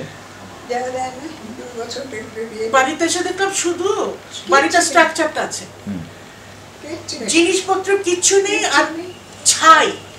ইন্টারেস্টিং হলো ছাই, ছাদের উপরে শুধু গুলি গুলি আর গুলি গুলি ছাই। এবং ইন্টারেস্টিং তানভীর, তখন আমরা দফায় দফায় যাচ্ছি তো, বাবা আসছে ওদিক থেকে, বাবা আগে আসলো ওদিক থেকে আগরতলা হয়ে, বাবার সাথে প্রায় 10-12 জন টপ জার্নালিস্টরা সব আসলো, স্টেটসম্যান এরা সব এদিকে আসলো, যদি কোনোভাবে কুমিল্লা ক্যান্টে মানে ডেড বডিও পাওয়া যায় বা কিছু সামথিং।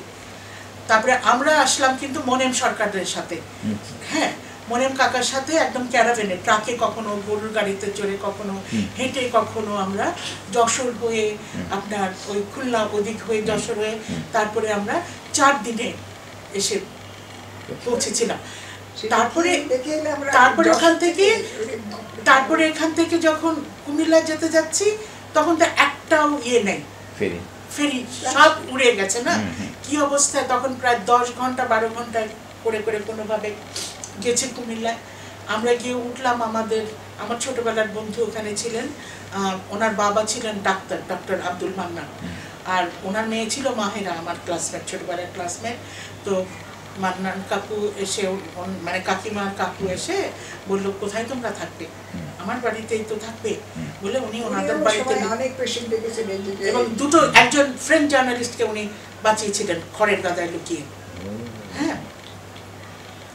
তারপরে উনি নিয়ে গেলেন ওনার বাড়িতে। এখন ইন্টারেস্টিং হলো, আমরা যখন প্রথম বাড়িতে এসে বিভৎস, মানে কিচ্ছু নাই, এবং তখন অনেক আর্মিরা, আমার মনে নাই তখন জিয়াউর রহমান সাহেবও এসছেন, আপনার অরোরাও এসছেন, প্রচুর ইন্ডিয়ান এবং পাকিস্তানি আর্মি। খালি জিজ্ঞেস করছে, আমি সিঁড়ে বসে আর বলতে তো পারি না, কাঁদছি বলে, কিরকম ছিল, কয়টা স্টার, আমি কি আর স্টার দেখেছি, আমি যে কয়টা তারা ছিল, আমি যে কয়টা তারা, I never looked at those stars, মানে I just could look at their eyes, that much I remember, but I don't remember anything more than that. বলে কিরকম রং, কিরকম ছিল, তারপরে আমি বলেছি যে এরকম 2টো লোক ছিল, কিন্তু বিভৎস আবলুসের মতো কালো, they were more than 6 ফুটের, আর চোখগুলো ছিল মানে একদম লাল, মনে হয় এরা ড্রাঙ্ক বা সামথিং, আর অন্যরা নর্মাল হাইট, কিন্তু মানে পাঞ্জাবি, অফকোর্সই পাঞ্জাবি, সবই ওরকমই রং। তারপরে আঙ্গেলিজ বলতে পারবো ওইরকমই। তো তখন ওরা বলছিল যে যুদ্ধের ওয়ার ট্রায়াল হবে, তোমরা বলো, কারণ এটা বিশাল, এত যে জেনোসাইড হয়েছে, তার মধ্যে ধীরেন দত্ত কিন্তু জেনোসাইডের একটা বড় অংশ, তো মানে হি ওয়াজ ওয়ান অফ দ্য 10 টার্গেটের একজন, Bangabandhu was one, he was second or third. So তাই জন্য তোমরা বেঁচেছো। তোমরা যদি 2 দিন পরে সেদিন যদি রাত্রে পাশের বাড়ির রহমান সাহেব আমাদেরকে যদি ওই বোরখা পরিয়ে না বাড়ি পার করে যেতাম, কারণ তারা, এবং তারা, আমরা বাড়ি থেকে বেরিয়েছি 2 ঘন্টার মধ্যে আমাদের বাড়ি ঢুকেছে, তারা দেখে গেছে যে বাড়িতে মেয়েরা আছে, এবং তারা আমাদেরকে এটা অবিশ্বাসযোগ্য যে আমাদের মতো মেয়েদের, আমার তখন বয়স 18, ওই সময় মেয়ে মা তখন প্রায় 40ও না, এবং সেই সময় ওরকম মেয়ে দেখে গেছে বাড়িতে, এভাবে আনটাচড অবস্থা, এটা গল্পকেও আরব রজনীকেও হার মানায়, এটা কেউ বিশ্বাসই করবে না। কিন্তু কোথায় কি কারণে যে আমরা আনটাচ ছিলাম, তখন ওনারা বলছে, ওই আর্মিরাই বলছে যে because of Dhirendranath Datta, you don't realise that, because he was picked up as a political man and they came back to take you all into that cantonment, and you do not know what would have been your consequence. হ্যাঁ, তখন তো অত কিছু জানি না। তারপরের দিন interesting হলো তানভীর, 4 দিন পরে তখন আমি ঘুরে ঘুরে চাতক পাখির মতো বাড়িটায় যাই, যদি মনে হয় যে দেশ স্বাধীন হয়েছে, কাকু যদি কোথাও হারিয়ে গিয়ে থাকে, কাকু যদি কখনো ফিরে আসে। অদ্ভুত ব্যাপার, এই বাড়িটার ভেতরে ঢুকলাম, আর মেয়েদের নিয়ে তারা সমস্ত দেখলো, কোন ঘর থেকে দাদুকে নিয়েছে, কোন জায়গায় কি, সমস্ত তারা চক কেটে কেটে এভরিথিং আমি তাদেরকে ইয়ে করেছি, তারা একে একে নিয়েছে। ইন্টারেস্টিং হলো, 4র্থ দিন যখন আমি এসছি, একলা এসছি বাসাটায়, আমি এসে সিঁড়িটার মধ্যে বসে আছি, তারপরে দরজাটা তো এরকম ভেজানো কাচের ঘরে, তারপরে দেখি কাচের দরজাটা আমি খুললাম, খুলে দেখি যে ভাবলাম যে একটুখানি পরিষ্কার করলে ভালো, পরিষ্কার করে একটুখানি বসলে তাহলে কেউ জন আসতে সবাইকে বারান্দায় বসায়, কাউকে ডাকতে হবে পরিষ্কার করতে। দেখি হঠাৎ করে আমি 3 দিন পুরো ঘরে গেছি, ছাই এখানে পরিষ্কার করেছি, মানে সরিয়েছি, পরিষ্কার করে নিয়ে সরিয়েছি।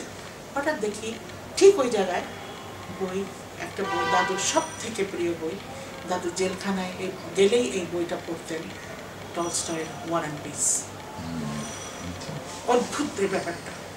তার কিছুদিন পরে কিন্তু ছোট মামা আসলো, সেটা আবার পরে এই বাড়িতে এসে চিৎকার করে কান্না এবং মাটিতে ধরে, এই মাটি ধরে মাটি এরকম করে ধরছে আর নিচ্ছে, বলছে আমি করতে পারি। হ্যাঁ, ঋত্বিক ঘটক। তখন বলছে আমি পারিনি তুমি পেরেছো, আমি পারিনি তুমি পেরেছো। বলে আমি পারিনি তুমি পেরেছো ধীরেন দত্ত, আমি পারিনি তুমি পেরেছো। তারপরে বললো আমি ইয়ে করতে এসেছিলাম, ইয়ে কি বলে, না না না না না না সে করতে এসেছিল তো ইয়ে মানিক বন্দ্যোপাধ্যায়, পদ্মা। বলে আমি তো এসেছিলাম, হ্যাঁ আমি তো এসেছিলাম পদ্মায়, আমি পদ্মাপাড়ের ছেলে। এটা বলছে, পরিষ্কার মনে আছে, বলছে আমি পদ্মাপাড়ের ছেলে, আমি পদ্মা করতে এসেছিলাম। আমি ঘুরে গেলাম ধীরেন দত্ত, আমি তোমাকে ট্রিবিউট দেওয়ার জন্য আমি তিতাসে ঘুরে গেলাম। আমি আমার ঋণ, ওর এই কথা বলেছিল, আমি রক্তের ঋণ তো শোধ করতে পারবো না, রক্তের ঋণ শোধ করতে পারবো না ধীরেন দত্ত, আমি পদ্মা থেকে তোমার তিতাসে গেলাম। তারপরে বলে আমাকে নিয়ে যা, তুই বুয়া আমাকে নিয়ে যা। আমি বললাম ছোট বাবা রাস্তা কই, আমি কি নিবো তোমারে, ওখান দিয়ে তো কোনো, তখন ওখানে তো প্রচুর যুদ্ধ হয়েছে, কোম্পানিগঞ্জ থ্রু মানে ব্রাহ্মণবাড়িয়া, ইম্পসিবল। আমি ছোট বাবা এখন যাওয়া যাবে না, বরঞ্চ ওদিক দিয়ে পরে আমরা রেল লাইন একটু উঠলে পরে যাবে। তারপরে তো বাই দ্য ওয়ে তখন তো হাবিব ভাইদের সাথে যোগাযোগ হলো, ইউ নো দ্যাট। এটা হলো ইন্ট্রোডাকশন। ওই প্রসঙ্গে আর কিছু বলবেন দিদি, নাহলে আমরা অন্য প্রসঙ্গে যাই। 71 নিয়ে আর কিছু বলবেন? আর কিছু 71 নিয়ে, 1971 নিয়ে আর কিছু বলবেন? বাবুর মৃত্যু নিয়ে না, পরে একবারে আমরা প্রায় শেষ করে ফেলছি, একবারে ব্রেক দিলে আবার ব্রেক। ঠিক আছে।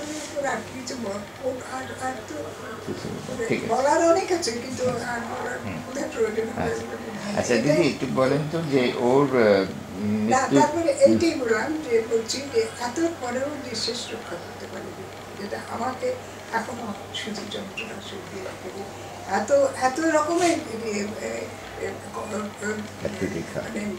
মানে দিন রাত রাতের মাথায় 1 মিনিট ছেড়ে থাকতে পারতেন না। আসলে যেখানে অসুস্থ হলে সেখানে সুস্থ থাকলে অনবরত খবর ডাক এটি, কিন্তু শেষ রক্ষা করতে পারবে। আচ্ছা, এমনি ধীরেন দত্তের স্মৃতির পরে ওর স্মৃতি রক্ষাতে আপনারা কিছু করেছেন? একটু সাংগঠনিক কি করলেন একটু বলেন। স্মৃতি রক্ষার এটা একটা ইন্টারেস্টিং, এই জায়গাটা একটু নোট করা এটা খুব দরকার আছে। এটা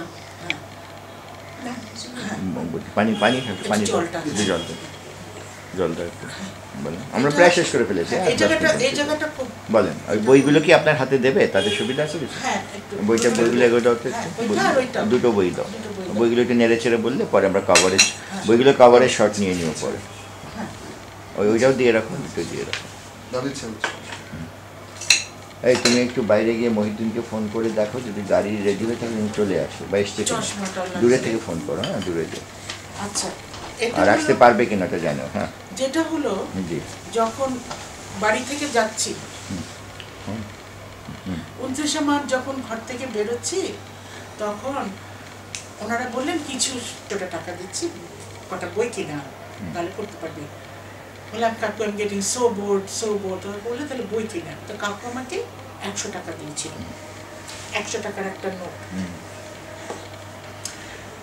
যখন ওই ভদ্রলোক এসে বললেন, এটা আলাদা রাখছি, 100 টাকা আছে আমার। ওই ভদ্রলোক যখন এসে বললেন যে এক্ষুনি চলে যেতে হবে, মানে আমার তো আর কোনো কিছু ওয়ার্ক করেনি। দাদু ইয়ে করছিলেন, দাদু অটোবায়োগ্রাফি লিখছিলেন।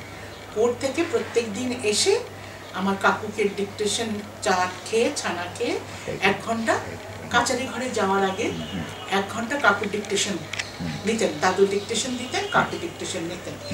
আচ্ছা, সেই দুটো বই, দুটো খাতা, মোটা খাতা, দাদুর একটা ছোট্ট অ্যাটাচি কেস ছিল, সেই অ্যাটাচি কেসের মধ্যে আমি ওই দুটো লেখা ওই খাতা দুটো ভরলাম, দাদুর চশমাটা ভরলাম, দাদুর কলমটা নিলাম। আর কাকু একটা খুব সুন্দর ছবি পছন্দ করতেন, এটা এখনো আছে, ওইটা 71-এ 1 জানুয়ারি অবজারভারে বের হয়েছিল, ওইটা বাঁধানো ছিল, সেটাকে কাঁচটা খুলে একটা ছোট বাচ্চা এরকম করে তাকিয়ে আছে একটা ইয়ে ধরে, সেই ছবিটা নিলাম, দ্যাটস অল। আর আমি কিচ্ছু দেখি না। যখন আমরা ওই কুমিল্লা থেকে দারোগা বাড়ি থেকে যখন আমরা চলে যাব, নিয়ে ওরা বর্ডার ক্রস করাচ্ছেন, তখন আমি তখন ওটা ওই অ্যাটাচি কেসটা নিলাম, তখন ওনারা বললেন না না নিও না, না নিতে যাবে না। বলছে কেন? বলে যে তোমাদের একেবারে 1-0 হাতে, কারণ এটা বহন করার মতো কিছু না। এটা তো ছোট্ট জিনিস। বললেন না, কারণ অন্যদের লাইফ অ্যাট রিস্ক, কারণ তোমাদেরকে টানবে না এটা টানবে, এটা তো হবে না। কারণ মা তখন থরথর করে কাঁপছে, রাহুল থরথর করে কাঁপছে। তখন আমি ওই অ্যাটাচি কেস দুটো শুধু রেখে আমি বলেছিলাম যে তাহলে আমি কলমটা আর এটা আমি ওটা দাদুর এটা নিয়ে যাই, কলমটা আর চশমাটা আর ওই ছবিটা একটা খাতার মধ্যে এরকম করে রোল করে, আর এই দুটো খাতা আমাকে নিতে দেন, বলে এটা নিতে গেলে তোমার ভারী হয়ে যাবে, তোমার প্রাণের উপরে যাবে, আমরা যত্ন করে রাখবো। যেটা হলো ওনারা যত্ন করে রেখেছিলেন। একটা বৃষ্টিতে ভিজে চলে গেছিল, দুটো ভেন্টিলেটরের মধ্যে রেখেছিলেন। একটা ভেন্টিলেটর, ওটাতে বৃষ্টি পড়েনি, এদিকেরটা ছিল, সেইটা আমি উদ্ধার করতে পারি, যেটা আমার কাছে আছে, ইউল সি। আচ্ছা, এবং সেইটা আমি যখন আমার বাবা অনেকদিন ধরে বলছিল যে বুয়া এটা ইয়ে করো, তো একদিন এই কথা নিয়ে শওকত ওসমান কাকা বললো যে বুয়া তুমি আমাকে এটা দাও তো। তারপরে উনি একদিন শওকত ওসমান কাকু, আমরা এই বাড়িটাতে থাকতাম, উনি এসে কাঁদতে কাঁদতে এসে বললেন যে বুয়া আমাকে এটা দাও তুমি। আমি বললাম কাকু এটা ছাড়া তো কিছু নেই। বলে আমি দেখছি, আমি জানি, আমি লেখাপড়ার লোক, আমি জানি কি করতে হয়, এটা জীবনের সব থেকে বড় ট্রেজার, কিভাবে রাখতে হয়। তুমি তো বন্দি করে রাখতে হবে না, তোমার সেটা ক্যাপাসিটিও নাই। আমরা এক্স্যাক্টলি বলে উনি তখন এটা করলেন কি, ফটোকপি করলেন, পরে ধারাবাহিকভাবে বাংলার বাণী না কোন একটা কাগজ ছিল, হ্যাঁ একটা, উনি সেটা ধারাবাহিকভাবে সেটা ইয়ে করলেন, ছাপালেন। আচ্ছা, ইন দ্য মিন টাইম আমার তখন মনে হলো যে আনিস কাকুর কাছে গিয়ে বলি যে আনিস কাকু তোমরা একটা কেন ধীরেন দত্ত স্মৃতি রক্ষা পরিষদ করো না? উনি বললেন যে এটা তো ঠিকই বলেছে বুয়া, এটা তো আমারই আগে এটা বলা উচিত ছিল, এবং এই লেখাগুলোকে এটাকে আমরা কি করি, এই লেখাগুলো বলবো। In the meantime Bangla Academy থেকে রশিদ হায়দার স্মৃতি 71 বলে একটা সিরিজ বের করতে শুরু করেছিলেন। সেইখানে প্রথম উনি আমার এই ঘটনাটা, মানে কাল রাত্রির ঘটনাটা, উনি আমাকে বললেন যে বুয়া যত কষ্ট হয় তুমি লেখো, আমি এটা লিখেছিলাম। তারপরে আমাকে আনিস কাকুই বললেন যে তুমি এক কাজ করো, তুমি রশিদের কাছে যাও। তারপরে আমি রশিদ কাকুর কাছে গেলাম, তখন বললো যে হ্যাঁ এটা আমাদের সম্পূর্ণ উদ্যোগ নিয়ে এটা স্মৃতিরক্ষা পরিষদ একটা তৈরি করা প্রয়োজন। তো তখনই আনিস কাকু এবং রশিদ হায়দার কাকুর মানে উদ্যোগে, শওকত ওসমান কাকুর উদ্যোগে, পার্টিকুলারলি শওকত ওসমান কাকু, আনিসুজ্জামান, ডক্টর আনিসুজ্জামান, শওকত ওসমান, ডক্টর আনিসুজ্জামান, রশিদ হায়দার এটাকে তুলে একটা স্মৃতিরক্ষা পরিষদ তৈরি করেন, যেটা প্রথম চেয়ার করা হয়েছিলেন জাস্টিস কামাল উদ্দিন হোসেন। এবং এটার মধ্যে সব যারা বাংলাদেশের মুক্তিচিন্তার এবং মুক্তিযুদ্ধের যারা আলোয় আলোকিত, সেই হোল প্রোগ্রেসিভ ফোর্সটা, এবং এটা এই স্মৃতিরক্ষা পরিষদের মেম্বার হন। এবং আমরা স্মৃতিরক্ষা পরিষদ থেকেই, এবং এই স্মৃতিরক্ষা পরিষদ থেকেই এই সংকলনটা অসম্ভব রিচ সংকলন, এবং দাদুর এই আত্মকথা আত্মকথা এবং প্রথমে এটা বের করা হয়, এটা প্রথম হলো সংকলনটা আগে করা হয়। এটার উপরে যে কষ্ট রশিদ হায়দার কাকু করেছেন, আনিসুজ্জামান কাকু করেছে, মানে আমরা চিরকৃতজ্ঞ থাকবো। তবে আমি মনে করি দাদুর এটা দাদুর পাওনা ছিল, দাদুর আশীর্বাদেই তারা করেছে, দাদুর জন্য তারা শ্রদ্ধা এবং দায়বদ্ধ হয়ে করেছে, এবং এটা আমরা নিজেরা স্মৃতিরক্ষা পরিষদ থেকে করেছি। এই বইটা পর ক্লোজ আপ শট। হ্যাঁ ঠিক আছে, খুব ভালো হলো। আমার আর কোনো ইয়ে নাই, কোনো বিশেষ কোনো স্মৃতি আর মনে পড়ে যেটা আপনার মনে হচ্ছে এর মধ্যে? বিশেষ, সব মুহূর্তই তো বিশেষ। আজকে আজকে জি আজকে সবগুলো মুহূর্তই বিশেষ। 1953 সাল থেকে আর 71 সাল পর্যন্ত সবটুকুই তো আমার কাছে বিশেষ। কোনটা ছেড়ে কোনটা বললাম, একটাই কথা বারবার মনে হয় আমার, যে শেষ রক্ষা করতে পারি কিনা। এটা তো আপনার আমাদের জাতি হিসেবেই পারেনি, এই ব্যর্থতা তো আমাদের জাতির। ধীরেন দত্তকে রক্ষা করার যা দায়িত্ব তো জাতির ছিল। এটা তো এরা সম্ভব তো ছিলই না, কখনোই সম্ভব ছিল না ওই অবস্থায়। কিন্তু আমার মানে ভিতর থেকে যন্ত্রণাটা সেইটা রয়ে গেছে, একদম রয়ে গেছে। কারণ এমন একটি মানুষ যিনি মানে মানুষের চাইতে মানে সর্ব অবস্থায় সব মানুষের ইয়েতে মিলিয়ে গেল আরেকটি মানুষ। সেটি কত বড় মানুষ সেটা আমি নিজে চোখে দেখেছি।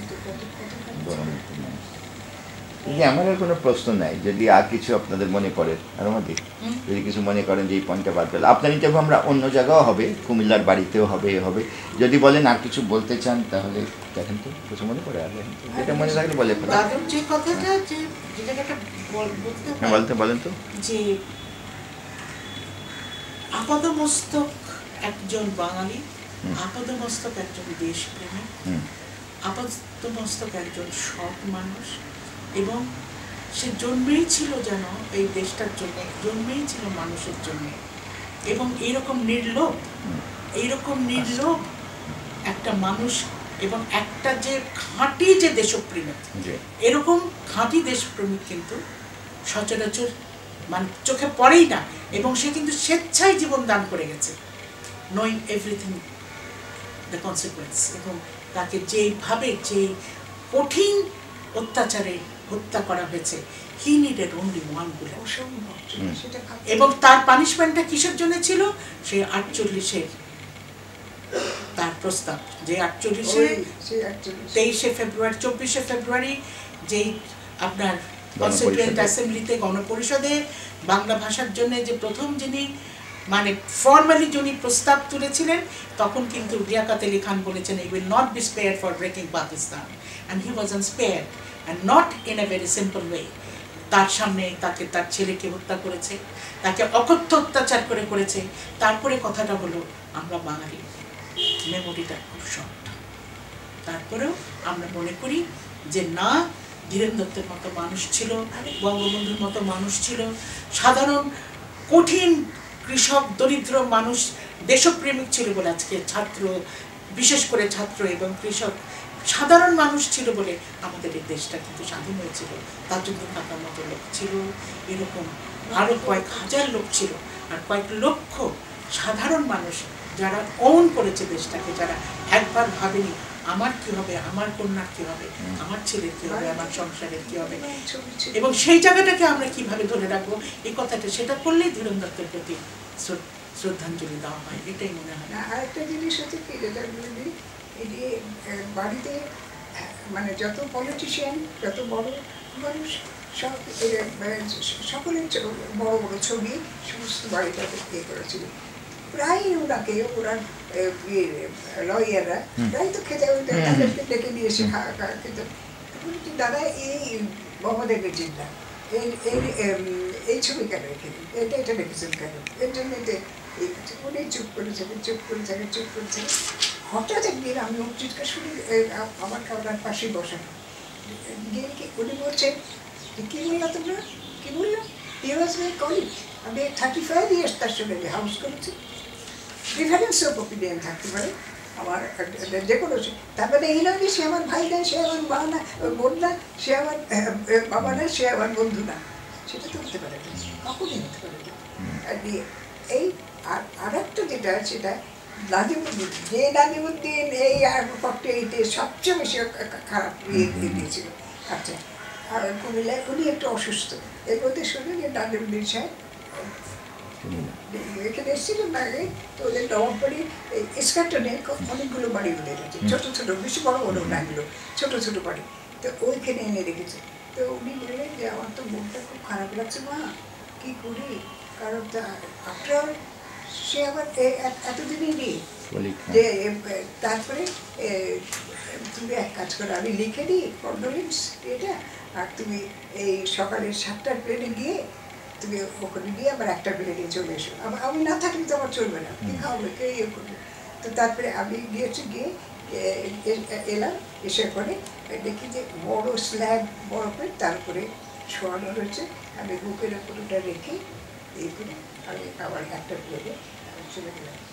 এই যে ক্যারেক্টার, যে নাকি তার সবচেয়ে মানে এই করেছে, তাকে পর্যন্ত বলে দেয় আচ্ছা তাকে আমি কেন বিয়ে করবো না, দর্শক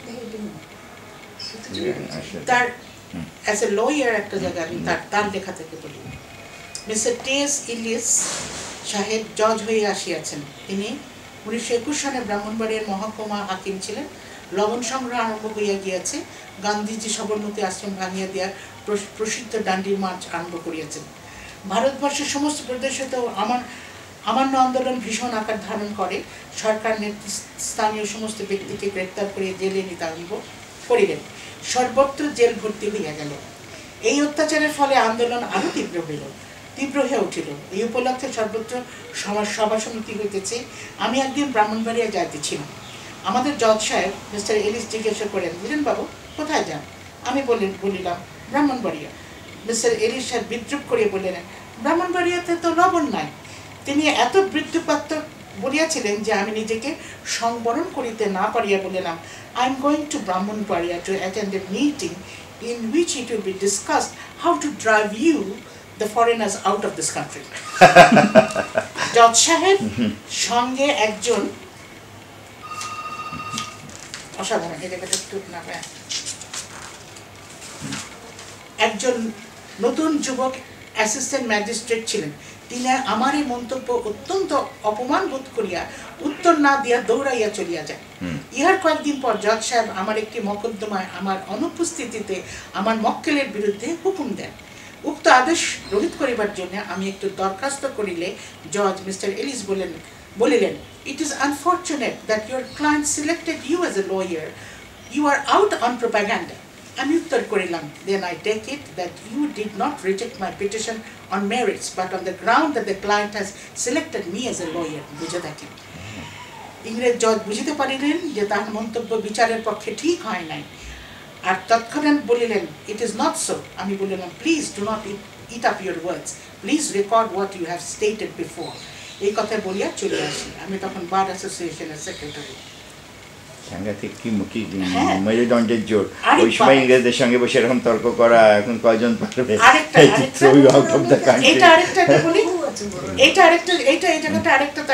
তার পলিটিক্যাল জায়গা, এটা তার এই জায়গাটা 1930 সন 30 জুন তারিখে পণ্ডিত মতিলাল নেহেরু গ্রেপ্তার হন। এই সংবাদ কুমিল্লায় পৌঁছিল। 2রা জুলাই তারিখে তাহার প্রতিবাদ স্বরূপ এক মিছিল বাহির হয়। সেই মিছিলে আমি নেতৃত্ব দিয়েছিলাম। সে মিছিলে প্রায় 1000 মহিলা ছিল ইন কুমিল্লা। কুমিল্লার নারী সমাজে আন্দোলনের সক্রিয় অংশগ্রহণ করিয়াছিলেন। মিছিল যখন কুমিল্লার বড় বড় রাস্তা ঘুরিয়া ফৌজদারি কাছারির চৌমুনিতে আসে, তখন কুমিল্লার তৎকালীন পুলিশ সাহেব মিস্টার মারি বন্দুক ও লাঠিধারী পুলিশ সহ তাহাতে বাধা দেন এবং আমাকে বলেন, I declare this assembly an unlawful assembly and I give you 5 minutes time to disperse. আমি উত্তরে জিজ্ঞাসা করলাম, who are you please? তিনি বললেন, I am superintendent of the police of the district of Tipara. আমি উত্তরে বলিলাম, I refuse to recognize you. You have no power to declare this assembly an unlawful assembly and ask me to disperse. You are a foreigner. I shall not disperse. আমি 5 মিনিটের মধ্যে মেয়েদের চলিয়া যাইতে বলিলাম, আর 5 মিনিট শেষ হওয়ার সঙ্গে সঙ্গে মিস্টার মারি আদেশ দিলেন চার্জ, আর সঙ্গে সঙ্গে পুলিশ বাহিনী লাঠি ও বন্দুকের পেছন ভাগ দিয়া মারিতে আরম্ভ করিল। বন্দে মাতরম ধ্বনিতে এই অঞ্চল মুখরিত উঠিল। Up up national flag, down down union Jack ধ্বনি চলিতে লাগিল। সংবাদ পাইয়া কুমিল্লা শহর উথুলে উঠিল, আর দলে দলে লোক আসিতে লাগিল। আমরা ছত্রভঙ্গ না হইয়া মাটিতে বসিয়া পড়িলাম। মিস্টার মারি তার হাতের গোটা বেদ দিয়ে আমার শরীরে নানা স্থান আঘাত করিতে লাগিলেন। দেশীয় পুলিশ আমাকে কোনো আঘাত করে নাই। বুঝেছেন কি মানুষ ছিলেন? জেলখানার পুলিশ তার ভেতরে আর কিছু করার নাই, কিন্তু ধীরেন দত্তের গায়ে হাত দেয় না। আর দেখেন সেই সময় 1930 সনে 1000 মহিলা। পরে আমার দাদু না, আমার দাদু দেখতে তো খুব এমনি হ্যান্ডসাম ছিলেন, কিন্তু ছোটখাটো। তো আমরা খেপাতাম, আচ্ছা দাদু আমরা গেলে ঠিক মতো খাওয়া দেয় না মানুষে, তোমারে গেলে মহিলারা কেন খাওয়া দেয়? চুপ করা ফাজিল কোথাকার। হ্যাঁ বলছে কি হ্যাঁ। তারপরে আরো বেশি বিয়ে হয়েছে সিলেটে, ছোট ঘটনা, ছোট বেশি বিয়ে হয়েছে সিলেটে, এটা না শুনলেই না, সিলেটে বিয়ে হয়েছে। তো তারা তো ভীষণ আদর করে, প্রথম গেছে দাদু মেয়ের শ্বশুর বাড়িতে, তো তারা অনেক প্রায় বোধহয় 70-80 রকম রান্না করেছে। হ্যাঁ, তো দাদু খুব করে বসেছে। তো আমার ওনার বেয়াই ছোট পিছিয়ে শাশুড়ি একেবারে ঘুমটা দিয়ে এসছে। তো প্রথমে দাদু বলেছেন আপনার মুখটা তো অনেক সুন্দর, তো আপনি আগে ঘুমটা একটু সরান, তাহলে একটু কথা বলতে বলতে ভালো লাগবে। তারপরে উনি তো আরো এরকম করে ছোট বেশি আমার দাদুকে খোঁজে দেওয়া, যে ছোট বেশি যত কথা আছে সব বোনা আসা, বাবা তো আমার কেস খারাপ, আমার তো এবারে তো থাকতে হবে। তারপরে যেটা করেছে, তারপরে তো দাদু তো আরো বলছে ঘুমটাটা সরান না, কিরকম খারাপ, ছোট বেশি পেছন থেকে ঘুমটা দিচ্ছে যেন না বলে, তত জোরে সে বলছে ঘুমটাটা সরান না। আচ্ছা, তারপরে তো মহিলা তো একটু সরিয়েছে, তারপরে এটা থেকে একটু মুখে দিয়েছে, আরেকটা মুখে দিয়েছে। তারপরে বলছে কি কিছু মনে করেন না, আপনার ভালোবাসা, প্রেম, হৃদয় পাহাড়ের মতো, সমুদ্রের মতো, আকাশের মতো, রান্নাটি বড়ই অখাদ্য। এটা বলেছে এরকম ছিল, বলে আপনার প্রেমের নিদর্শন চারিদিকে। তারপরে ছোট বেশি যখন উনি ওদিকে গেছেন, দাদুকে কিনে দিয়েছে, বলে কি তুমি কেমনে আবার এখন রেখে যাবে, তুমি কেমনে মনে করো আমি এই বাড়িতে সংসার করো, এমনি রাখবো। তাহলে ঠিক আছে দিদি, আর তো কিছু কেন আপনার সাথে আমার আরো অনেক কিছু বলতে হবে সম্পর্ক, ওনাকে আর কষ্ট না দিই। ঠিক আছে দিদি, ছেড়ে দেন। ওকে, লাইট অফ করে